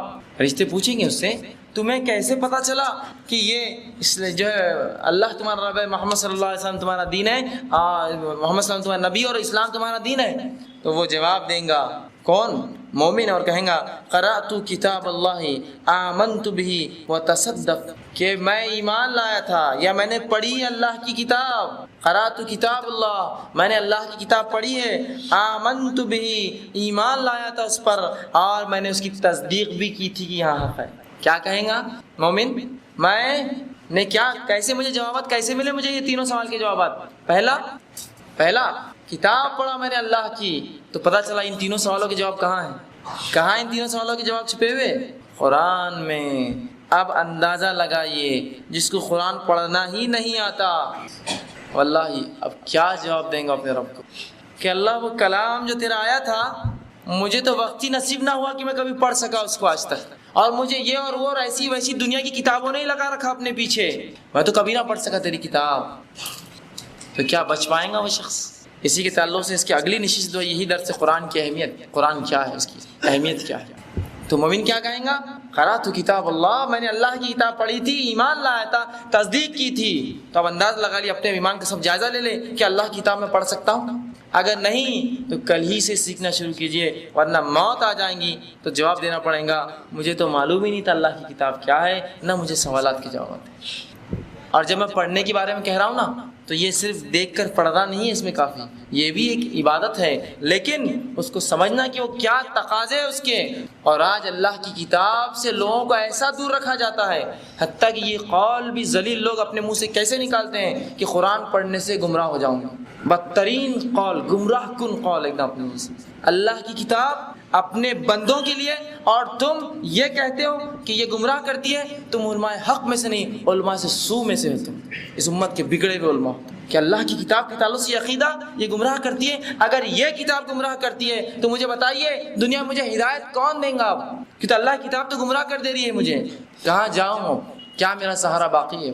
میرے رب نے تو گمراہ کن کتاب بھیج دی میرے پاس، اب ہدایت کی کتاب کون لائے میرے لیے؟ سب سے پہلا تینوں سوال کا جواب کہاں چھپا ہے؟ قرآن اور اس پہ عمل پہ۔ 3 صحابی اللہ کے رسول صلی اللہ علیہ وسلم کے پاس، بخاری کی روایت، کہا رسول اللہ کی زندگی، اخلاق، حال احوال کیسے تھے؟ تو کیا قرآن نہیں پڑھا کبھی؟ وہی ہے رسول کی زندگی، جاؤ قرآن نہیں پڑھا، وہی رسول کی زندگی ہے۔ ہم نے تو پڑھا ہی نہیں، تو کیا رسول کی زندگی اور کیا قرآن اور کیا کتاب؟ تو فرشتے پوچھیں گے کیسے جواب دیا؟ کہیں گا قرآن پڑھا تھا میں نے، اللہ کی کتاب پڑھا تھا، ایمان لایا تھا، تصدیق کی تھی، مطلب عمل کیا تھا اس کے مطابق۔ تو جو اللہ کی کتاب کو پڑھے، اس کو سمجھے، اس پر عمل کرے، وہی بچنے والا ہے، بقیہ کوئی نہیں بچے گا اس عذاب سے اور اس خبر کے جو حل نہ کی سے۔ اب آئیے اس شخص کا حال، جب پوچھا جائے گا تو نے جواب کیوں نہیں دیے، جواب کیوں نہیں آئے تجھے اس کے؟ تو وہ کہیں گا، یا فرشتے کہیں گے کیا قرآن نہیں پڑھا تھا؟ جواب جب اسے نہیں آئے گا، فرشتے پوچھیں گے کیا تو نے قرآن نہیں پڑھا تھا؟ تو کہیں گا نہیں، میں نے قرآن نہیں پڑھا تھا۔ رسول اللہ صلی اللہ علیہ وسلم فرماتے ہیں ایک فرشتہ جو کہ اندھا اور بہرا ہوں گا وہ کھڑا کر دیا جائے گا، وہ پوچھیں گے قرآن پڑھا تھا؟ وہ کہیں کیوں نہیں پڑھا تھا؟ اور رسول اللہ فرماتے ہیں وہ اس کے ہاتھ میں گز ہوں گی، لوہے کی سلاخ ہوں گی، اور وہ اس زور سے اس کے سر پہ دے مارے گا کہ زمین و آسمان کی تمام مخلوق کی چیخ سنیں گی سوائے انسان اور جنات کچھ جو پڑھیں گی گز سر۔ قرآن نہیں پڑھا، دوسری روایت میں آتا ہے کہ ایک فرشتہ دوسرا جو کہ اندھا اور بہرا ہوگا ہتھوڑے لے کر آئیں گا اور دونوں ہتھوڑے زور سے کن پٹی پہ ماریں گا اس شخص کے، اس کا بھیجا نکل کے باہر۔ رسول نے فرمایا یہ کیوں ہوگا اس کے ساتھ؟ اس لیے، یا جو بات علماء کہتے ہیں اس کے ساتھ ایسا کیوں ہوگا؟ اس لیے کہ یہ دماغی تو مرکز تھا ہر چیز کا، اسی سے تو نے نہیں سمجھا نا اللہ کی کتاب کا، یہ دماغ تو مرکز تھا، تو نے اسی سے نہیں سمجھا، سب سے پہلے اذیت اور عذاب اسی پہ دیا جائیں گا۔ دنیا کے تمام علوم حاصل کیے، بڑے اور چھوٹے، اچھے اور برے، لیکن جب میری کتاب کا معاملہ آیا تو تجھے کچھ نہ سمجھ آیا، کچھ نہ سمجھ پڑی تجھے، سمجھ آیا بات؟ تو قرآن پڑھیے اس سے پہلے کہ یہ موقع آئے کہ گز اور ہتھوڑے اور اس قسم کی چیزیں جو ہے ہمارے سروں پر پڑے، یہ بہت بری بات ہے۔ اور سب سے اہم چیز جو ہے وہ یہ ہے کہ کلمہ توحید پر ہماری موت آئے۔ جو باتیں ہم نے اس سے سیکھی وہ کیا ہے؟ سب سے پہلی چیز کہ کلمہ توحید پر ہماری موت آئے۔ قرآن مجید ہی وہ کتاب ہے جو ہمارے ان سوالات کے جواب دیتی ہے، اور کلمہ توحید ہی وہ کلمہ ہے جس پر اگر ہم نے زندگی گزاری تو قبر میں آسانی یہی کریں گی ہمارے لیے، ٹھیک ہے؟ تو ابھی دو کام ہمیں جو طے کرنا ہے کہ ہم ایمان پر رہیں گے اور اس ساتھ شرک نہیں کریں گے، اللہ کے ساتھ ایک اللہ کو مانیں گے اور اسی کتاب کی قرات کریں گے، اس کو پڑھیں گے، اسے سمجھیں گے، اس پر عمل کریں گے، تبھی جو ہے ہمیں ہدایت ملیں گی، ورنہ ہم گمراہ ہو جائیں گے۔ یاد رکھیے، ورنہ ہم گمراہ ہوں گے اور قبر میں سوالات کے جوابات بھی نہیں دے پائیں گے، ٹھیک ہے؟ اب وہ اعمال جو قبر کے فتنے سے بچانے والے ہیں، وہ اعمال جو انسان کو قبر کے فتنے سے بچاتے ہیں، وہ اعمال کیا ہے وہ بھی جان لیجیے تھوڑے سے۔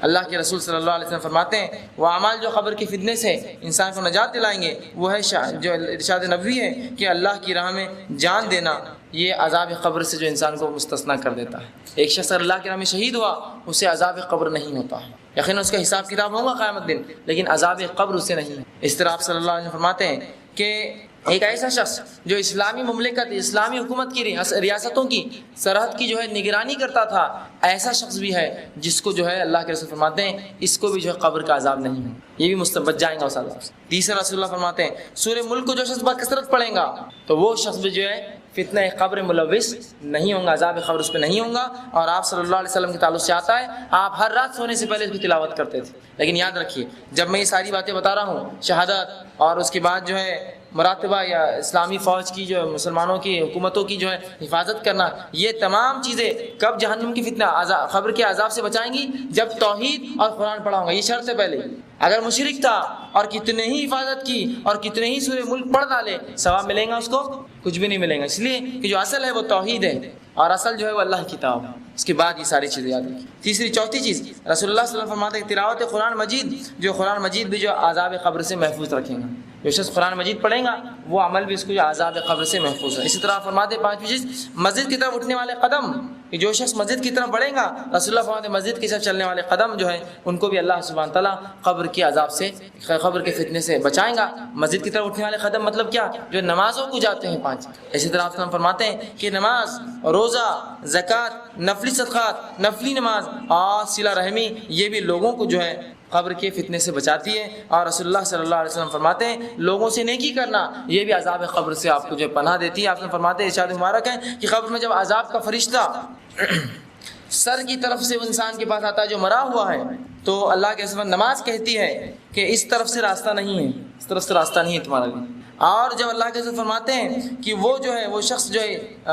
عذاب کا فرشتہ جو ہے وہ پاؤں کی طرف سے آتا ہے، تو اللہ کے رسول صلی اللہ علیہ وسلم فرماتے ہیں کہ اسے جو ہے پاؤں کی طرف سے جب فرشتہ آتا ہے تو اسے کہا جاتا ہے، تو زکوٰۃ اس کا روزہ کہتا ہے یہاں سے بھی جو ہے جگہ نہیں جانے کی تم، اور جب دائیں اور بائیں سے آتا ہے تو اس کی جو ہے نفلی صدقات، اور وہ کہتے ہیں یہاں سے بھی تمہارے لیے جگہ نہیں جانے کی، یہاں سے تم نہیں جا سکتے اس شخص۔ تو یہ سارے عمل بچائیں گے۔ اسی طرح آپ صلی اللہ علیہ وسلم ایک اور روایت میں فرماتے ہیں کہ دو اور چیزیں ہیں کہ جمعہ کے دن یا جمعہ کی رات مرنا، یہ بھی عذاب قبر سے مستثنا ہے۔ بہرحال حساب و کتاب قیامت دن ہوگا، اس سے مستثنا نہیں ہے، اس سے چھوٹ نہیں ہے، صرف عذاب قبر سے، اس کی فتنے سے چھوٹ ہوگی۔ اور اسی طرح آپ فرماتے ہیں پیٹ کی بیماری سے جو شخص مرے، یہ بھی عذاب قبر سے، عذاب قبر کے فتنے سے بچ جائے گا۔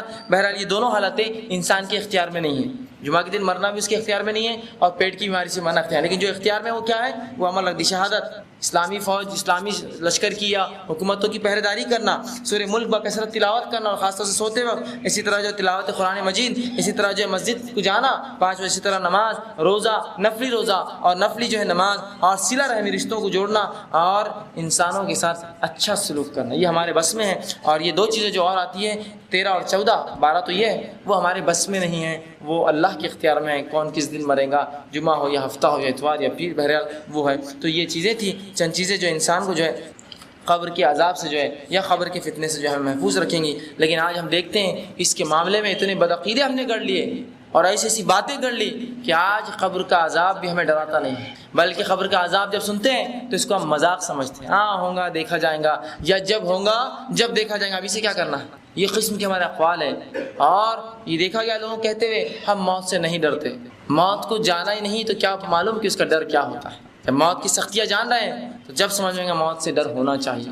ابو ہریرہ رضی اللہ عنہ کے تعلق سن لیجیے، آپ کی موت کا وقت آیا تو رونے لگے، لوگوں نے کہا ابو ہریرہ کیا دنیا چھوڑنے کا غم ہے تمہیں؟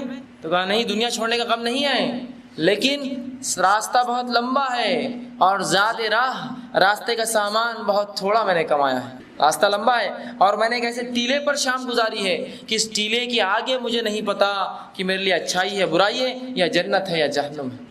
یہ صحابی رسول کا معاملہ۔ ہاں کسی نے بہت زیادہ عمل کیا تو وہ کہے کہ بھائی میں موت سے نہیں ڈرتا، لیکن بڑے بڑے صحابہ موت سے ڈرتے تھے، اس لیے کہ ویسے اعمال نہیں تھے ہمارے پاس یا ان کے پاس، وہ سوچتے سمجھتے تھے، حالانکہ نیکیوں میں ہم سے بہت زیادہ آگے تھے، لیکن وہ یہ سمجھتے تھے یہ کچھ بھی نہیں ہے، یہ تو بالکل ذات راہ، سامان راہ، توشہ راہ بہت تھوڑا سا ہو گیا اور راستہ بہت لمبا گزارنا ہے۔ عثمان بن عفان رضی اللہ عنہ کے تعلق سے آتا ہے کہ قبر پہ جب بھی جاتے گزرتے تو وہاں اتنا کثرت سے روتے کہ آپ کی داڑھی پوری جو ہے آنسوؤں سے تر ہو جاتی۔ عمر بن خطاب رضی اللہ عنہ کے تعلق سے آتا ہے کہ قبر کے عذاب کا جب معلوم واقعہ سنتے قبر سے گزرتے تو اس طرح سے روتے کہ آپ کی آنکھوں پہ کالے حلقے پڑ گئے تھے۔ اس طرح ابوبکر صدیق رضی اللہ عنہ کے تعلق سے آتا ہے کہ جب قبر کے عذاب کی بات ہوتی تو یہ جو ہے رو اٹھتے، حتیٰ کہ چہرے پر نشان پڑ گیا آپ کے چہرے مبارک پر آنسوؤں کے گرنے سے۔ اس طرح جو ہے ایک صحابی کے سامنے جب رسول اللہ نے قبر کی فتنے اور عذاب کے بارے میں کہا تو انہوں نے کہا کاش کہ میں ایک جھاڑ ہوتا، کوئی مجھے کاٹ کر جلا دیتا، میں انسان نہ ہوتا اس لیے کہ اتنا مبتلا کیا جاؤں قبر کے عذاب۔ تو یہ صحابہ کا ڈر تھا اس سے۔ ایک صحابی کے بارے میں آتا ہے کہ ایک بار جو ہے ایک جگہ سے گزرے اور وہاں آگ جلتی دیکھی تو وہ دیکھ کر بے ہوش ہو گئے۔ تو یہ حالات تھے ان کے صحاباؤں کے کہ موت سے اس قدر وہ ڈرا کرتے، کیوں تو وہ سمجھتے کہ اتنے اعمال ہمارے پاس نہیں ہے جو ہمیں جو ہے اس سے وہ کر سکے یا جو ہے ہمارے لیے آسانیاں کر سکیں۔ تو بہرحال ہم میں سے ہر شخص کوشش کرے موت کو سب سے پہلے تو آسان چیز نہ سمجھیں، اور رسول اللہ کے کہے کے مطابق عقل مند بن جائے، موت سے پہلے اس کی تیاری کر لے، موت سے پہلے اس کی تیاری جو کچھ ہو سکتا ہے۔ اور سب سے پہلے اس کی تیاری میں کیا کریں گے ہم؟ فرض عبادتیں، توحید پہ چلیں گے، نماز پڑھیں گے، روزہ رکھیں گے، زکوٰۃ دیں گے، حج کریں گے، اور توحید اصل ہے یہ سب چیزوں کی قبولیت کے لیے۔ تو سب سے اہم کیا ہوا؟ توحید پر چلیں گے، کلمہ طیبہ پر چلیں گے، فرض عبادتیں کریں گے، پھر سنت عبادتیں کریں گے، اور نفلی عبادتوں میں اضافہ کریں گے تاکہ قبر کے عذاب سے بچیں، تاکہ جو ہم جو اللہ کے پاس جائے تو کچھ ہو ہمارے پاس اعمال بتانے کے لیے اپنے رب کو۔ ورنہ ایسا نہ ہو کہ اللہ موت کا وقت آ گیا اور میں تو نشے میں تھا، میں تو غرق تھا پکچر اور ٹی ویوں میں تو بری عادت اور بری لت میں تھا، حرام کاری میں تھا، اور سود اور جوا اور اس قسم کے کاموں میں اور زنا اور بدترین اعمال میں تھا، اور موت آ گئی اور پھر کہے رب ارجعوا لعلی اعمل صالحا، اے اللہ موقع دے دو ایک تھوڑا سا بس نیک عمل کرنے۔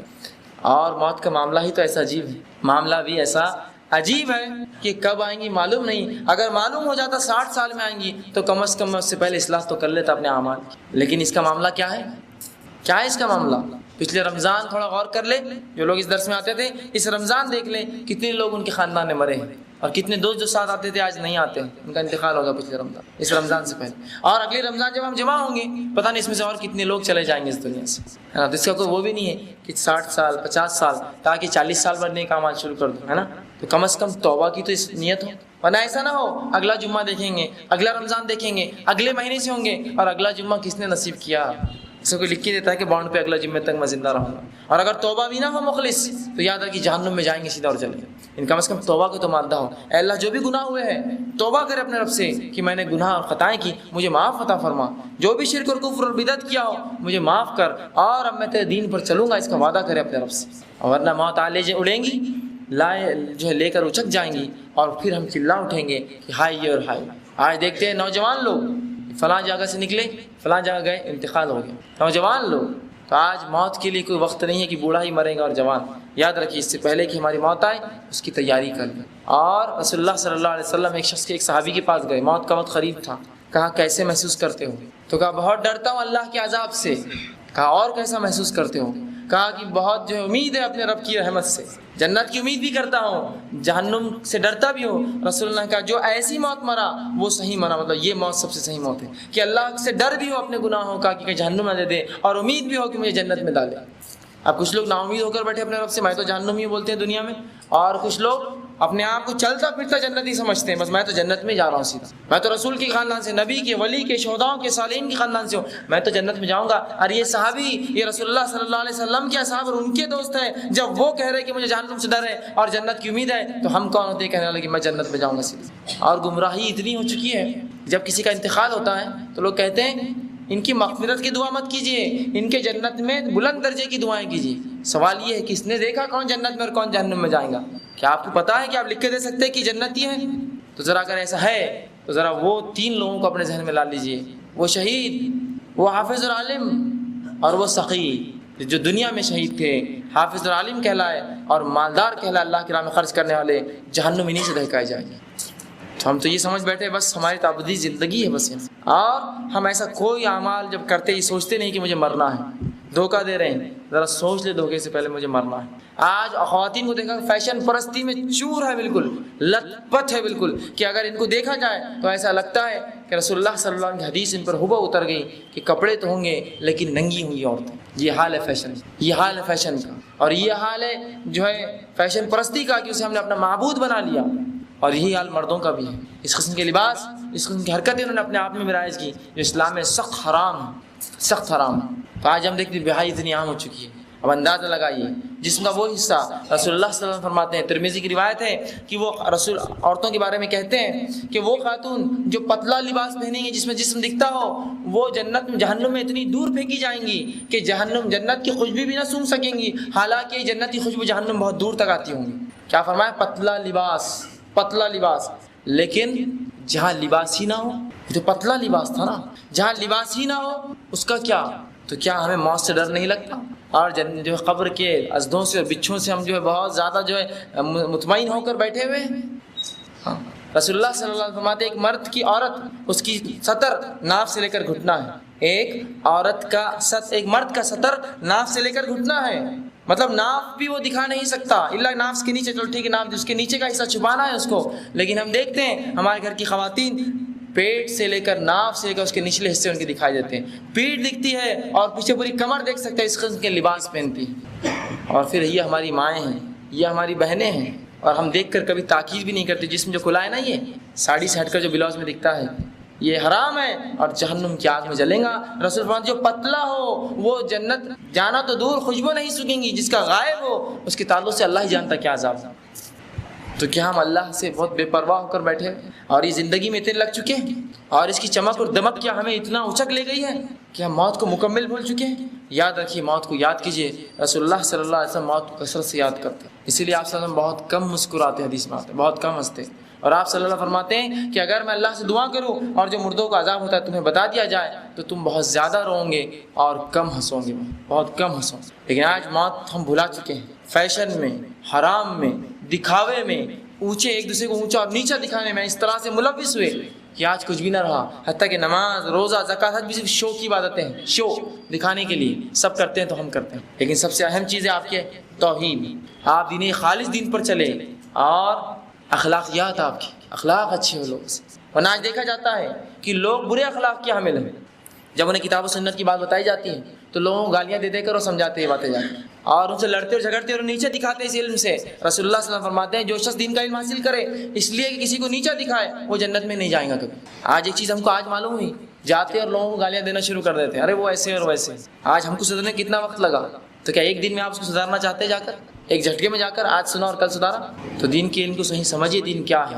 اس کو مذاق کا موضوع یا لوگوں کو جو ہے ایک مذاق اڑانے کا موضوع نہ بنانے دے اپنے لیے، بلکہ اسے سمجھے اور اللہ کے رسول صلی اللہ علیہ وسلم جس طرح سے اس کو پھیلایا ویسا اس کو پھیلائے. اور نوجوانوں سے خاص طور سے میری یہ گزارش ہے کہ جب وہ کوئی بات سنتے کتاب و سنت کی اس کو پڑھے، اس کو جانے، اس مسئلے کا علم حاصل کرے اور پھر اس بات کو دوسروں تک پھیلائے، نہ کہ وہ غلط بولنا شروع کر دے بیٹھے بیٹھے یہیں سے. یہ بہت بری بات ہے اور یہ اکثر ہو رہا ہے. اور دوسرا اپنے والدین کی فرمانبرداری اور اطاعت کرے، ورنہ یہ دیکھا جاتا ہے ایک شخص کتاب و سنت کی کوئی بات سیکھتا ہے اپنے ماں باپ کو گالیاں دیتا ہے، ارے وہ تو مشرک ہے، وہ تو ہندوؤں کے جیسے رہتے ہیں میرے بابا.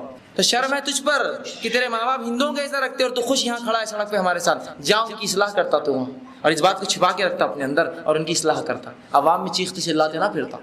یہ دکھاوا ہے کہ دیکھو میں کتنا توحید پرست ہو گیا، میرے ماں باپ آج مشرک. دکھاوا ہے خالص. تو جس کے دل میں تڑپ ہوتی ہے وہ روتا ہے اپنے والدین اگر وہ ان کی اصلاح نہ ہو تو. اور ان کو سمجھانے کا طریقہ ہوتا ہے. اور بڑے اور چھوٹوں کے ادب کا لحاظ رکھیے. آپ کے تھوڑا سا علم آپ کو کسی بڑے سے اونچا نہیں کر دیتا. بڑے بڑے ہوتے ہیں، ان کی کوئی بڑی سے بڑی غلطی ان کو آپ سے چھوٹا نہیں کرتی. ان کی اصلاح کی جائیں گی الگ مسئلہ ہے، لیکن آپ سے چھوٹے نہیں ہوئے. وہ ان کو آپ تھپڑ مار کے نہیں سمجھا سکتے. ان کو ادباً آپ کو سمجھانا ہوگا، شیخ ایسا کیوں، والد صاحب ایسا کیوں، دادا ایسا کیوں، نانا یہ کیوں رہا ہے، بڑے حافظ صاحب یہ کیوں. یہ نہیں کہ آپ غلط کر رہے ہیں. سمجھ، یہ بڑی اہم چیز ہے، ورنہ لوگ علم سیکھتے ہیں اور دوسروں کو تکلیف دیتے ہیں، یہ بری بات ہے. آخر میں اللہ سبحانہ تعالیٰ سے دعا ہے کہ اللہ سبحانہ تعالیٰ ہمیں کہنے سننے زیادہ عمل کی توفیق دے. اللہ سبحانہ تعالیٰ قبر کے فتنے اور اس کی تمام عذابوں سے ہماری حفاظت کرے اور تمام امت اسلامیہ کی حفاظت کرے. اللہ سبحانہ تعالیٰ قبر کے سوالات کے جوابات ہمارے لیے آسان کرے اور اللہ سبحانہ تعالیٰ ہمیں جب تک زندہ رکھے کلمہ طیبہ اور توحید پر زندہ رکھے، اور جب بھی ہمیں موت دے وہ ایمان پر موت دے. وآخر دعوانا الحمدللہ رب العالمین. سبحان ربک رب العزت عما یصفون والسلام علی المرسلین. جو درس تھا اتوار کے صبح 11:30 اس میں آپ آئیے، جتنے آپ کے سوالات انشاءاللہ جوابات دیے جائیں گے. یہاں وقفہ کم ہوتا ہے، لوگ زیادہ ہوتے ہیں، خواتین بھی ہیں، مرد حضرات ہیں، تو میرے لیے بہت ناممکن سی بات ہے کہ میں سب کے جوابات دے سکوں. دوسری چیز، جب میں کسی چیز کا جواب دیتا ہوں تو یہ علم کی بنیاد پہ ہوتا ہے، اللہ کی کتاب اس کے رسول صلی اللہ علیہ وسلم کے طریقے پہ اور خلفاء راشدین اور صحابہ کی طرف پہ ہوتا ہے. تو اگر کسی کو بات نہ سمجھے یا کچھ سے غلط لگے تو میری اصلاح کرے. باہر جا کے بولنے سے کوئی فائدہ نہ ہوگا اللہ کہ اس کے اپنے اعمال وہ ضائع کریں گے. کل کسی نے مجھے بتایا کہ کوئی صاحب آپ کے بارے میں کہہ رہے تھے کہ وہ تو کچھ بھی بولتا ہے ایسا ہے، تو میں نے کہا اسے ایک بسکٹ کا پیکٹ دے دینا تھا کم از کم. تو کہا کیوں؟ اس لیے کہ اسے تحفہ دو، اس لیے کہ اس نے اپنی نیکیاں مجھے دی. امام حسن بصری رحمہ اللہ کے تعلق سے آتا ہے، یہ تابعی کبار تابعین میں سے تھے. جب ایک آدمی ان کی بہت برائی کرتا تو اس کو ہمیشہ تحفے بیچتے. اس نے کہا یار تم تحفے کیوں بیچتے ہو؟ تو کہا تم غیبت کرتے ہو اور اپنی نیکیاں مجھے دیتے ہو، اس سے اچھا آدمی کون ہوگا جو مجھے اپنی نیکیاں دیتا جائے. تو میں نے کہا کچھ نہیں تھا تو آپ اس بسکٹ کا پیکٹ میری طرف سے تحفے میں اس کو دیتے کہ یہ لے جائیے آپ، اس لیے کہ آپ نے ایک اچھا کام کیا میرے لیے. بہرحال تو میری اصلاح کریں. یہاں نہیں مل سکتے، اتوار کے درسوں میں آئے، مجھے الگ سے ملے اور میری اصلاح کرنے کی کوشش کریں، نہ کہ آپ خواہ باتیں پھیلائیں جس سے کچھ نہیں ہوتی. اللہ کہ آپ افواہیں پھیلاتے ہیں، شر پھیلاتے ہیں اور صحیح علم کو بھی آپ بدنام کرنا چاہتے. بہرحال ٹھیک ہے، اگر آپ کو کوئی سوال ہو تو ایک ایک کر کے خواتین کی طرف سے ایک چیٹ لی جائیں گی اور مردوں کی طرف سے ایک چیٹ لی جائیں گی اور انشاءاللہ جواب دینے کی کوشش کی جائیں گی. آپ لوگوں سے پھر وہ ہے کہ آپ بات نہ کریں اور اطمینان اختیار کریں تاکہ سوالات کے جواب لوگ سن سکیں.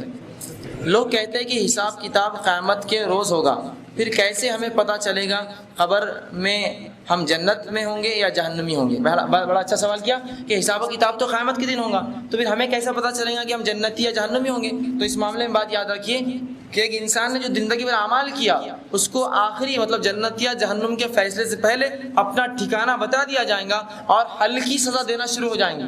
یاد رکھیے جہنم کی سزا تو بہت زیادہ ہوں گی، یہ ہلکی سزا ہے جو ابتداءً دی جائیں گی تاکہ انسان جان لے کہ اس کو آخرت میں کیا ملنے والا ہے اور زیادہ تکلیف میں ملوث ہو جہنمی، اور جنتی اور زیادہ خوش ہو. ٹھیک ہے، اسی طرح خواتین کے سوالات جو آئیں گے انشاءاللہ وہ خواتین اس پر خواتین لکھ کر بھیجیں. اس کے بعد کا درس بھی اپنے آپ میں بڑی اہمیت رکھتا ہے، وہ ہے قرآن کی اہمیت، قرآن کیا ہے اور اس کے تعلق سے جو غلط فہمیاں میں انشاءاللہ میں اس کا جواب دوں گا. آپ سبھی سے گزارش ہے کہ آپ اسی جگہ بیٹھ کر چائے پیے اور اس کے بعد وہ درس بھی سماعت فرمائیں. جی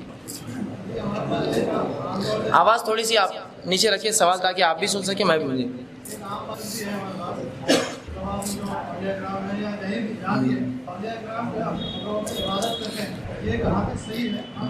بھائی نے بڑا اچھا سوال کیا. کچھ لوگ یہ تصور کرتے ہیں کہ اللہ کے کچھ بندے اس کے ولی اولیاء کرام وہ خبروں میں زندہ ہوتے ہیں. ٹھیک ہے، تو یہ میرا سوال ان لوگوں سے ہے کہ انہیں کیسے پتہ چلا کہ خبر میں زندہ ہے اولیاء کرام؟ ایک واقعہ میں سناتا ہوں. ایک صاحب ایک واقعہ سنانے لگے، کہا کہ ہم ایک شخص کو دفنا کے نکلنے لگے. جب دفنا کے ہم نکلے تو خبر میں سے آواز آنے لگی. میں نے جا کر جھانک کر دیکھا خبر کے اندر تو وہ صاحب نماز پڑھ رہے تھے. تو میرا یہ سوال ہے، ارے پھر وہ مردہ نہیں تو آپ نے زندے کو دفنا دیا اندر، جلدی سے کھود کے نکالیے. چھوڑ رہے کیوں اس کو؟ یا پھر جب کوئی شخص مرے تو اس کو 10,000 وولٹ پہلے کرنٹ دے کے چیک کیجیے مرا یا نہیں مرا، ورنہ اندر نمازیں پڑھیں گے جا کر وہ۔ عجیب معاملہ ہے، نمازیں دنیا کے لیے ہے، یہ جو خبروں میں نہیں ہوتی ہیں۔ تو عجیب عجیب اقوال ہیں کہ کب خبروں میں زندہ ہے اور اپنی خبروں میں، ہاں اگر کوئی کہے خبر میں بھی زندہ ہے تو کیسے زندہ ہے؟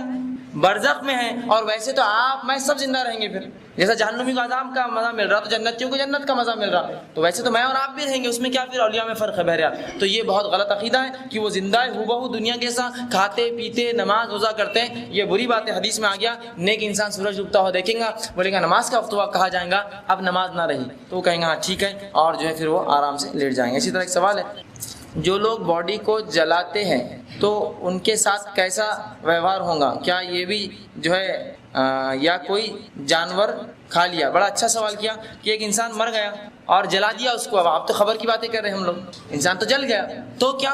تو اسی لیے میں نے کہا یہ جو سوال جو حساب و کتاب ہو رہا ہے یہ برزخ کے عالم میں ہوتا ہے، جس کو ہم اپنی زبان میں قبر کی زندگی کہتے ہیں، لیکن در حقیقت ایک مقام ہے جسے برزخ کہتے ہیں، عالم برزخ، وہاں ہو رہے۔ تو ایک انسان اگر جل بھی گیا، راکھ بھی بنا دیا گیا اور 1000 ندیوں میں بھی اس کی راکھ بہائی گئی تو اللہ عالم برزخ میں سے واپس اٹھا لیں گے۔ کیا مشکل اللہ کے لیے؟ آئیے ایک حدیث سنی، مسلم کی ایک روایت ہے، آپ صلی اللہ علیہ وسلم فرماتے ہیں ایک شخص تھا، اس نے اپنے بیٹوں سے وصیت کی جب میں مر جاؤں تو مجھے جلانا اور تیز ہوا میں الگ الگ مقامات پر اڑا دینا، تاکہ اگر اللہ قادر ہوں گا تو مجھے واپس اٹھا لیں گے، قادر ہوں گا تو۔ جیسی اس کو جلا کر آگ اڑائی گئی، اللہ کے رسول فرماتے اللہ نے اسے کھڑا کر دیا اس کے سامنے، کہا اے میرے بندے ایسا کیوں کہا تھا جلانے کا؟ تو کہا اللہ میں تجھ سے ڈرتا تھا، اب میرے اعمال اتنے خراب تھے تو میں نے اس لیے یہ حکم دیا تھا۔ تو پتہ کیا چلا، اس سے بھی جلا کر بھی اڑا دیا جائے یا 1000 ندیوں میں بہا دیا جائے، اللہ اس کو جمع کر لیں گے۔ اور یہ کہاں ہوگا سارا معاملہ؟ عالم برزخ میں۔ اس کو لیکن ہم اپنے عام الفاظ میں کیا بولتے ہیں؟ قبر کی زندگی کہتے ہیں، لیکن یہ سب معاملہ کہاں ہوگا؟ عالم برزخ میں ہونے والا ہے جی۔ اور وہی مسئلہ جانور کے کھانے پر ہوگا۔ سوال خواتین ایک چٹھی پہ پھر ایک آپ سے لیتا ہوں انشاءاللہ، کہ آپ بیٹھ کر تھوڑا سا دیکھ لیں، نمبر دیتے جاؤ پھر میں اس سے پوچھتے جاتا ہوں۔ کیا یہ سلوک ایک بچہ جو پیدا ہو تو اس کے سوال یہ کہ کیا چھوٹا بچہ ہے اس کا انتقال ہوا تو کیا اس سے بھی یہی ہوگا؟ بہرحال واللہ عالم بالصواب، اس معاملے میں ہم نہیں جانتے کہ بچوں کے ساتھ کیا سلوک ہوگا یا جو پیدا ہوتے ہی مر جاتے ہیں، اس تعلق سے چونکہ مجھے کچھ علم نہیں ہے، لیکن عموماً جو حدیثوں میں جو الفاظ آ رہے ہیں وہ جب بھی کوئی مرتا ہے اس کے لیے یہی ہوتا ہے۔ بہرحال ہو سکتا ہے ان کے لیے ان کے ساتھ بھی جو عمومی بات ہے وہ یہی ظاہر ہو رہی ہے کہ ویسا ہی ہوتا ہوگا، اللہ کے اگر کچھ ہٹ کر ہوگا تو میرے ذہن میں ابھی وہ بات نہیں ہے، انشاءاللہ کوشش کروں گا کہ بعد میں جواب۔ لیکن بہرحال بچے جو ہے جتنے بھی ہوتے چاہے مسلمان کو کافر کو سب مومن ہوتے ہیں اور انشاءاللہ ان کے ساتھ اچھا ہی سلوک ہوگا جی۔ ایک ان سے آپ نے کیا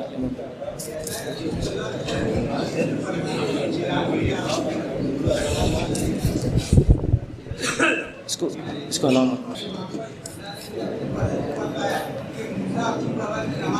جی۔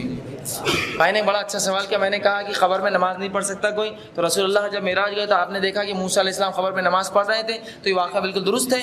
اور وہ موسیٰ علیہ السلام ایک نبی ہے، اور نبیوں کا معاملہ عام انسانوں ذرا ہٹ کر ہوتا ہے خبر کے اندر، جیسے کہ آپ صلی اللہ علیہ وسلم فرماتے ہیں نبیوں کے جسموں کو جو ہے مٹی نہیں کھاتی، نبیوں کا جسم مٹی کے لیے حرام ہے۔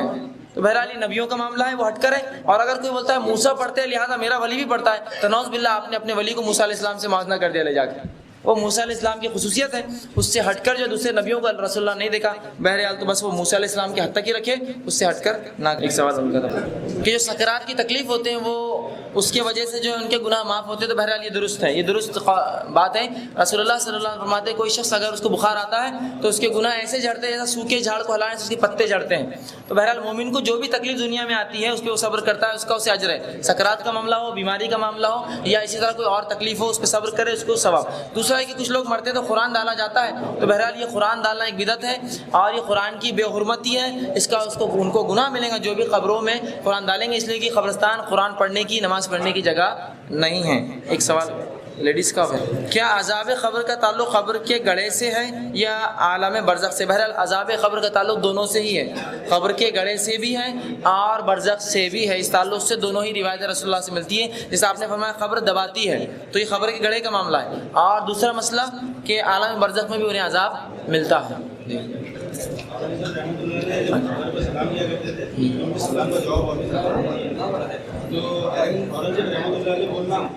بہرحال ایک سوال آیا ہے، بڑا اچھا سوال ہے کہ اورنگزیب کے تعلق سے انہوں نے سوال کیا کہ وہ جب خبر سے گزرتے تو سلام کرتے جواب آتا۔ یاد رکھیے من گھڑت بات ہے، رسول اللہ صلی اللہ علیہ وسلم کو کبھی خبر سے جواب نہیں آیا، تو یہ اورنگزیب کون ہوتے ہیں ان کو خبر میں جواب آئے؟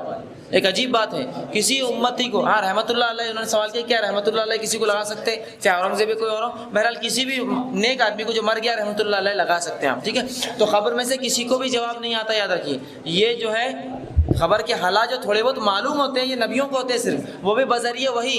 ہم کہتے ہیں ان کو خبر کا معلوم، ان کو خبر کا معلوم، انہوں نے خبر میں جھانکا، انہوں نے دیکھا، یہ سب فالتو قسم کی باتیں، ایسے عقیدوں سے بچتے رہیں۔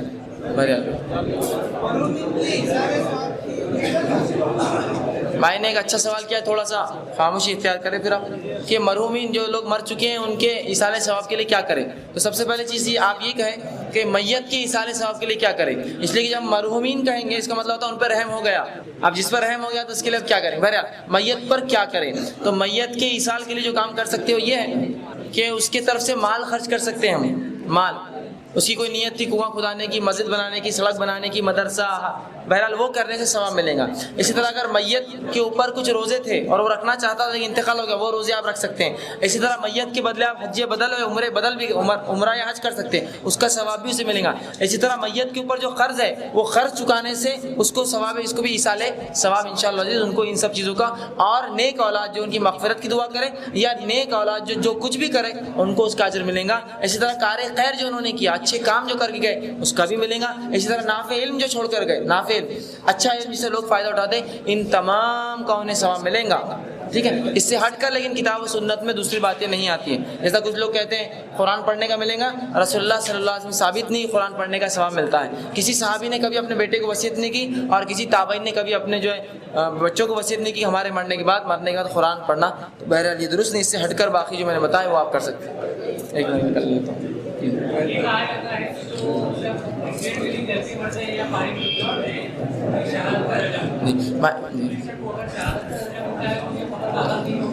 بھائی نے ایک سوال کیا کہ جو لوگ جل کر مرتے ہیں، پانی میں ڈوب کر مرتے ہیں تو وہ شہید ہوتے ہیں؟ بہرحال درست ہے، رسول اللہ صلی اللہ علیہ وسلم فرماتے ہیں کہ جو پانی میں ڈوب کر مرے، آگ میں جل کر مرے، کسی چیز کے اندر دب کر مرے، اپنے حلال مال کی حفاظت میں مرے، عزت کی حفاظت میں، وہ سب شہید، یا پیٹ کی عورت سے پیٹ کے درد سے مرے تو وہ بھی شہید ہوتا ہے۔ بہرحال یہ ویسے شہید نہیں ہے جس طرح سے جو اللہ کی راہ میں مارے جاتے ہیں، اسی لیے میں نے کہا جو اللہ کی راہ میں مارے جاتے ہیں ان سے حساب کتاب نہیں، قبر کا نہیں ہے، حساب و کتاب ہے قبر کا نہیں ہے، لیکن بہرحال اس سے ہٹ کر جو شہید ہیں ان کے تعلق سے یہی کہنا ہوگا کہ ان پر وہ بھی ہو سکتا ہے اور آخرت میں بھی ہو سکتا ہے۔ بہرحال لیکن بہت بڑا اجر ان کے لیے انتظار کر رہا ہوں۔ ایک منٹ یہ تھا، ہاں اس سے ریلیٹڈ نہیں ہے انشاءاللہ۔ پہلے بھائی نے ایک سوال کیا، قبر کیسی بنانی چاہیے، پکی یا سادی؟ تو قبر اللہ کے رسول صلی اللہ علیہ وسلم کے دور میں کچی ہوا کرتی، قبر کو پکی بنانا اسلام میں حرام ہے، تو آپ کچی بنائیے اور اس کو تھوڑا بس ایک جو بالش اونچی بس اتنی بنا سکتے ہیں آپ، تاکہ لوگوں کو شناخت ہو، اور آگے اور پیچھے ایک پتھر ڈال سکتے تاکہ معلوم ہو یہ قبر ہے۔ اس سے ہٹ کر احاطہ گھیرنا، پکی بنانا، یہ سب باتیں جو ہے درست نہیں ہیں۔ ایک سوال خواتین سے لیتا ہوں، رمضان میں انتقال ہونے والے شخص پر عذاب قبر ہے یا نہیں ہے صاحب؟ تو بہرحال رمضان میں مرنے والوں کے تعلق سے حدیث میں چونکہ کچھ بھی نہیں آیا، لہٰذا میں یہ نہیں کہہ سکتا ہوں ان کے ساتھ کیا ہوگا۔ بہرحال جو حدیث میں ایک بات آتی ہے کہ جہنم کے دروازے بند اور جنت کے کھلے ہوتے ہیں، اس لیے لوگ ایسا کہتے ہیں کہ یہ جنت میں سیدھے جائیں گے، بہرحال لیکن حدیث میں اس تعلق سے کچھ نہیں ہے، چونکہ قرآن میں بھی نہیں، اس لیے میں اس معاملے میں یہی کہوں گا کہ اللہ ہی بہتر جانتا ہے ان کے ساتھ کیا ہوتا ہوں۔ جی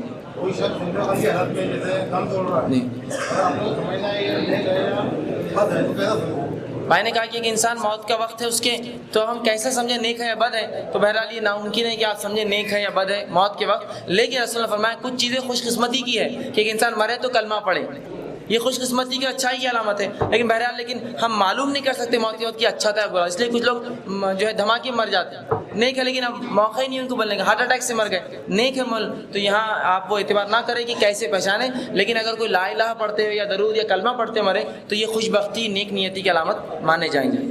جی اس طرح تھا کہ اللہ کے رسول پہ کیا درود، تو رسول اللہ پہ درود جب بھی آپ کا نام آئے صلی اللہ علیہ وسلم کم از کم چھوٹا تو ہی بھیجنا چاہیے۔ جی بھائی نے ایک اچھا سوال کیا روزے کی حالت میں ایک انسان کا انتقال ہوتا تھا، کیا اس کا وہی معاملہ ہوگا؟ تو روزے کی حالت میں ایک انسان انتقال ہوتا ہے تو انشاءاللہ روزے کی حالت میں اٹھیں گا، لیکن خبر میں وہی معاملات ہوں گے، سوال جواب وہ ساری باتیں۔ اسی طرح ایک سوال ہے، آپ نے ابھی کہا کہ مردوں اور عورتوں کے طرح طرح کے لباس جو حرام ہیں، تو مردوں کے کون سے لباس حرام ہیں؟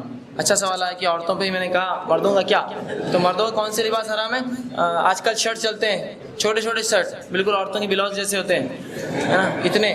اور جب انسان اگر رکوع میں چلے جائے اور کبھی آپ اتفاق سے نماز کو مسجد میں تھوڑے لیٹ داخل ہو تو رکوع میں آگے جاتے ہیں آپ کو ادھر کھڑے جانا پڑتا، دیکھتے تھوڑی دیر، اس لیے کہ جسم نہیں پورا کمر کا حصہ دکھتا ہے، ناف کھلی ہے اور کمر پوری جب جھکتا ہے ایک انسان تو یہ ظاہر سی بات ہے جو سطر کھول دے نماز میں، یہ کپڑا حرام پہننا ہے. شارٹ شرٹ بہت عام ہو چکا ہے اور بڑی عجیب بات ہے کہ لوگ کیوں ایسی چیزیں پسند کرتے ہیں جس کو شریعت انکار کرتی ہے، اتنے چھوٹے چھوٹے جس کو حد نہیں. اسی طرح مردوں کے اور لباس، کپڑے حرام لباس کیا ہے کہ مردوں کے ایسے پیجامے، پینٹ، پتلون یا کچھ بھی چیز جو نیچے پہنی جاتی ہے شرٹ سے اتنی لمبی پہننا جو ٹخنوں سے نیچی جائے.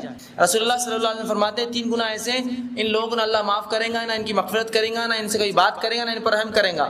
جس میں فرماتے ہیں مزبل، اسبال کا کرنے والا، مطلب اپنے ازار کو، پینٹ، پیجامہ، تہبند یا لنگی کو ٹخنے سے نیچے پہننے والا، یہ شخص جہنم میں جائیں گا، اللہ نہ اسے بات کرے گا، نہ اس پر رحم کرے گا، نہ پلٹ کر کبھی اسے دیکھیں گا. اب جب یہ بات ہم سناتے ہیں لوگ کہتے ہیں نہیں یہ ویسا مسئلہ نہیں ہے، جو تکبر سے پہنے، جو تکبر سے پہنے اس کے لیے ہے یہ، ہم تکبر نہیں کرتے. تو میرا ایک سوال ہے، رسول اللہ صلی اللہ علیہ وسلم ایسا پہنتے تھے نہیں پہنتے تھے؟ بتائیے، پہنتے تھے نہیں پہنتے تھے اونچا کپڑا؟ ہمیشہ پوری زندگی اونچا؟ کوئی بتا سکتا ہے کہ واقعی رسول اللہ نے اپنے ڈھکنے سے نیچے پہنا؟ پہنتے تھے. تو سوال یہ ہے کہ ہم اتنے کیسے جو ہے بغیر جو ہے تکبر کے ہو گئے کہ ہم کو لٹکانا جائز ہو گیا، اور نعوذ باللہ رسول کو تو کبھی جو ہے تکبر ختم ہی نہیں ہوا، اس لیے کہ آپ ہمیشہ اونچا پہنتے تھے. بات یہ ہو رہی نا، ہم بولے تکبر ہے تو اوپر کرنا ہے، نہیں تو نیچے لٹکا سکتے. تو نعوذ باللہ نبی کو تکبر تھا تبھی تو اونچا رکھتے تھے، وہ نیچے نہیں کیا کبھی.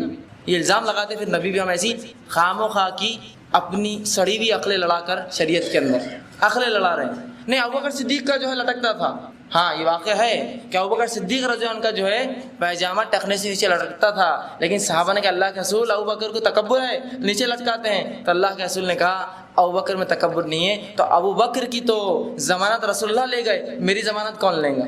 رسول اللہ نے کہا ابوبکر کو تکبر نہیں ہے، میری ضمانت کون لیں گا؟ ٹھیک ہے. اور دوسرا، اگر کوئی ابوبکر صدیق کی سنت پہ عمل کرنا چاہتا ہے تو ابوبکر صدیق کا ایک پیچا نیچے ہوتا اور ایک اوپر ہوتا، تو آپ بھی ایک ٹخنے سے نیچے پہنیے اور ایک اوپر پہنیے. سنت تو پھر ویسی کیجیے، تب بڑے نہیں اچھا نہیں لگتا. لیکن آج جو ہے فیشن پرستی میں ڈوب کر ہم یہ کام کرتے ہیں. تو یہ ہوا مردوں کا حرام لباس، حرام پینٹ، تہبند، یہ جو بھی پہنے اوپر سے جو ٹخنوں سے نیچے جائے حرام ہے، وہ حصہ جہنم میں جلے گا، اللہ نہ دیکھیں گا، نہ بات کریں گا، نہ رحم کریں گا ایسے لوگوں پر. ٹھیک ہے، تو وہ بچے. اسی طرح مرد ایسے کپڑے پہنے جس کے اندر ان کا جو ہے سطر کھل جائے، تو مخصوص حالات تو ایک الگ بات ہے، لیکن عموماً سطر کھول رہے ہیں یا ایسے لباس جو درست نہیں، بہرحال تو یہ غلط ہے. یہ چند باتیں تھی جو مرد جو ایسے لباس پہنتے ہیں جو اسلام نے اجازت نہیں دی. جی، اور اگر جی ہاں، بھائی نے ایک اچھا سوال کیا کہ ایک شخص ہے، میں نے کہا ایسا قرآن نہیں پڑھے تو جہنم کا عذاب ہوگا یا وہ خبر میں مبتلا ہوں گا. تو ایک شخص نے سب چیز پہ عمل کیا، سنت پہ عمل کیا اور سب فرائض پہ عمل کیا، لیکن قرآن نہیں پڑھا. تو میرا یہ سوال ہے کہ یہ سب چیز پہ عمل کیا تو اس کی اصل کنجی تو قرآن تھی، وہ نہ پڑھا تو پھر کیسے عمل کیا؟ کہاں سے معلوم ہے سنت یہ ہے اور فرض یہ ہے اور فلاں یہ ہے؟ کہاں سے پتہ چلا؟ تو اصل کیا ہے قرآن. تو قرآن کو نہ پڑھے اور باقی سب عمل کریں تو کیا وہ بچ جائیں گا؟ وہ بھی نہیں بچیں گا. اس لیے کہ سب سے پہلا عمل تو یہ تھا کہ پہلے قرآن پڑھے اور باقی سب عمل بعد میں کریں. ایک انسان اسلام نہیں قبول کرتا، سب نیکیاں کرتا ہے، اس کی قبول ہوں گی؟ اور وہ کیسا مسلمان ہو جو سنتوں پہ عمل کرے اور فرض جو چیزیں قرآن پڑھنا وہ نہ کرے؟ تعجب ہے. لیکن ایسا ہوتا ہے، اتنا لوگوں نے بہکایا اور قرآن کے الٹرنیٹ اتنی کتابیں ہاتھ میں لا کے دے دی کہ انسان قرآن پڑھنا پسند نہیں کرتا. ان کتابوں سے اتنی محبت کر لی اللہ کتاب کو چھوڑ کر کہ ان کو اگر چھڑائے وہ کتاب چھوٹتی نہیں ہاتھوں سے. لیکن اگر اللہ کتابیں دی جائے، اور یہ بات بالکل میں بتا رہا ہوں اپنے مشاہدے سے، میں نے خود دیکھی ہے کہ جہاں بھی قرآن کے درس ہوتے ہیں لوگ مخالفت کرتے ہیں، سڑکوں پہ اتر جاتے ہیں، مسجدوں میں جھگڑے ہوتے ہیں. حتیٰ کہ ایک مسجد میں جب قرآن کا درس شروع ہوا تو لوگوں نے پیجز پھاڑ دی، صفحے پھاڑ دیتے تھے جب قرآن کا درس لینے جاتے تھے. کم از کم دشمنی ہم سے رکھو، قرآن سے کیا دشمنی؟ صفحے پھاڑے گئے. تو اس قسم کی دشمنی کس نے اختیار کی؟ کفاروں نے نہیں، مسلمانوں نے.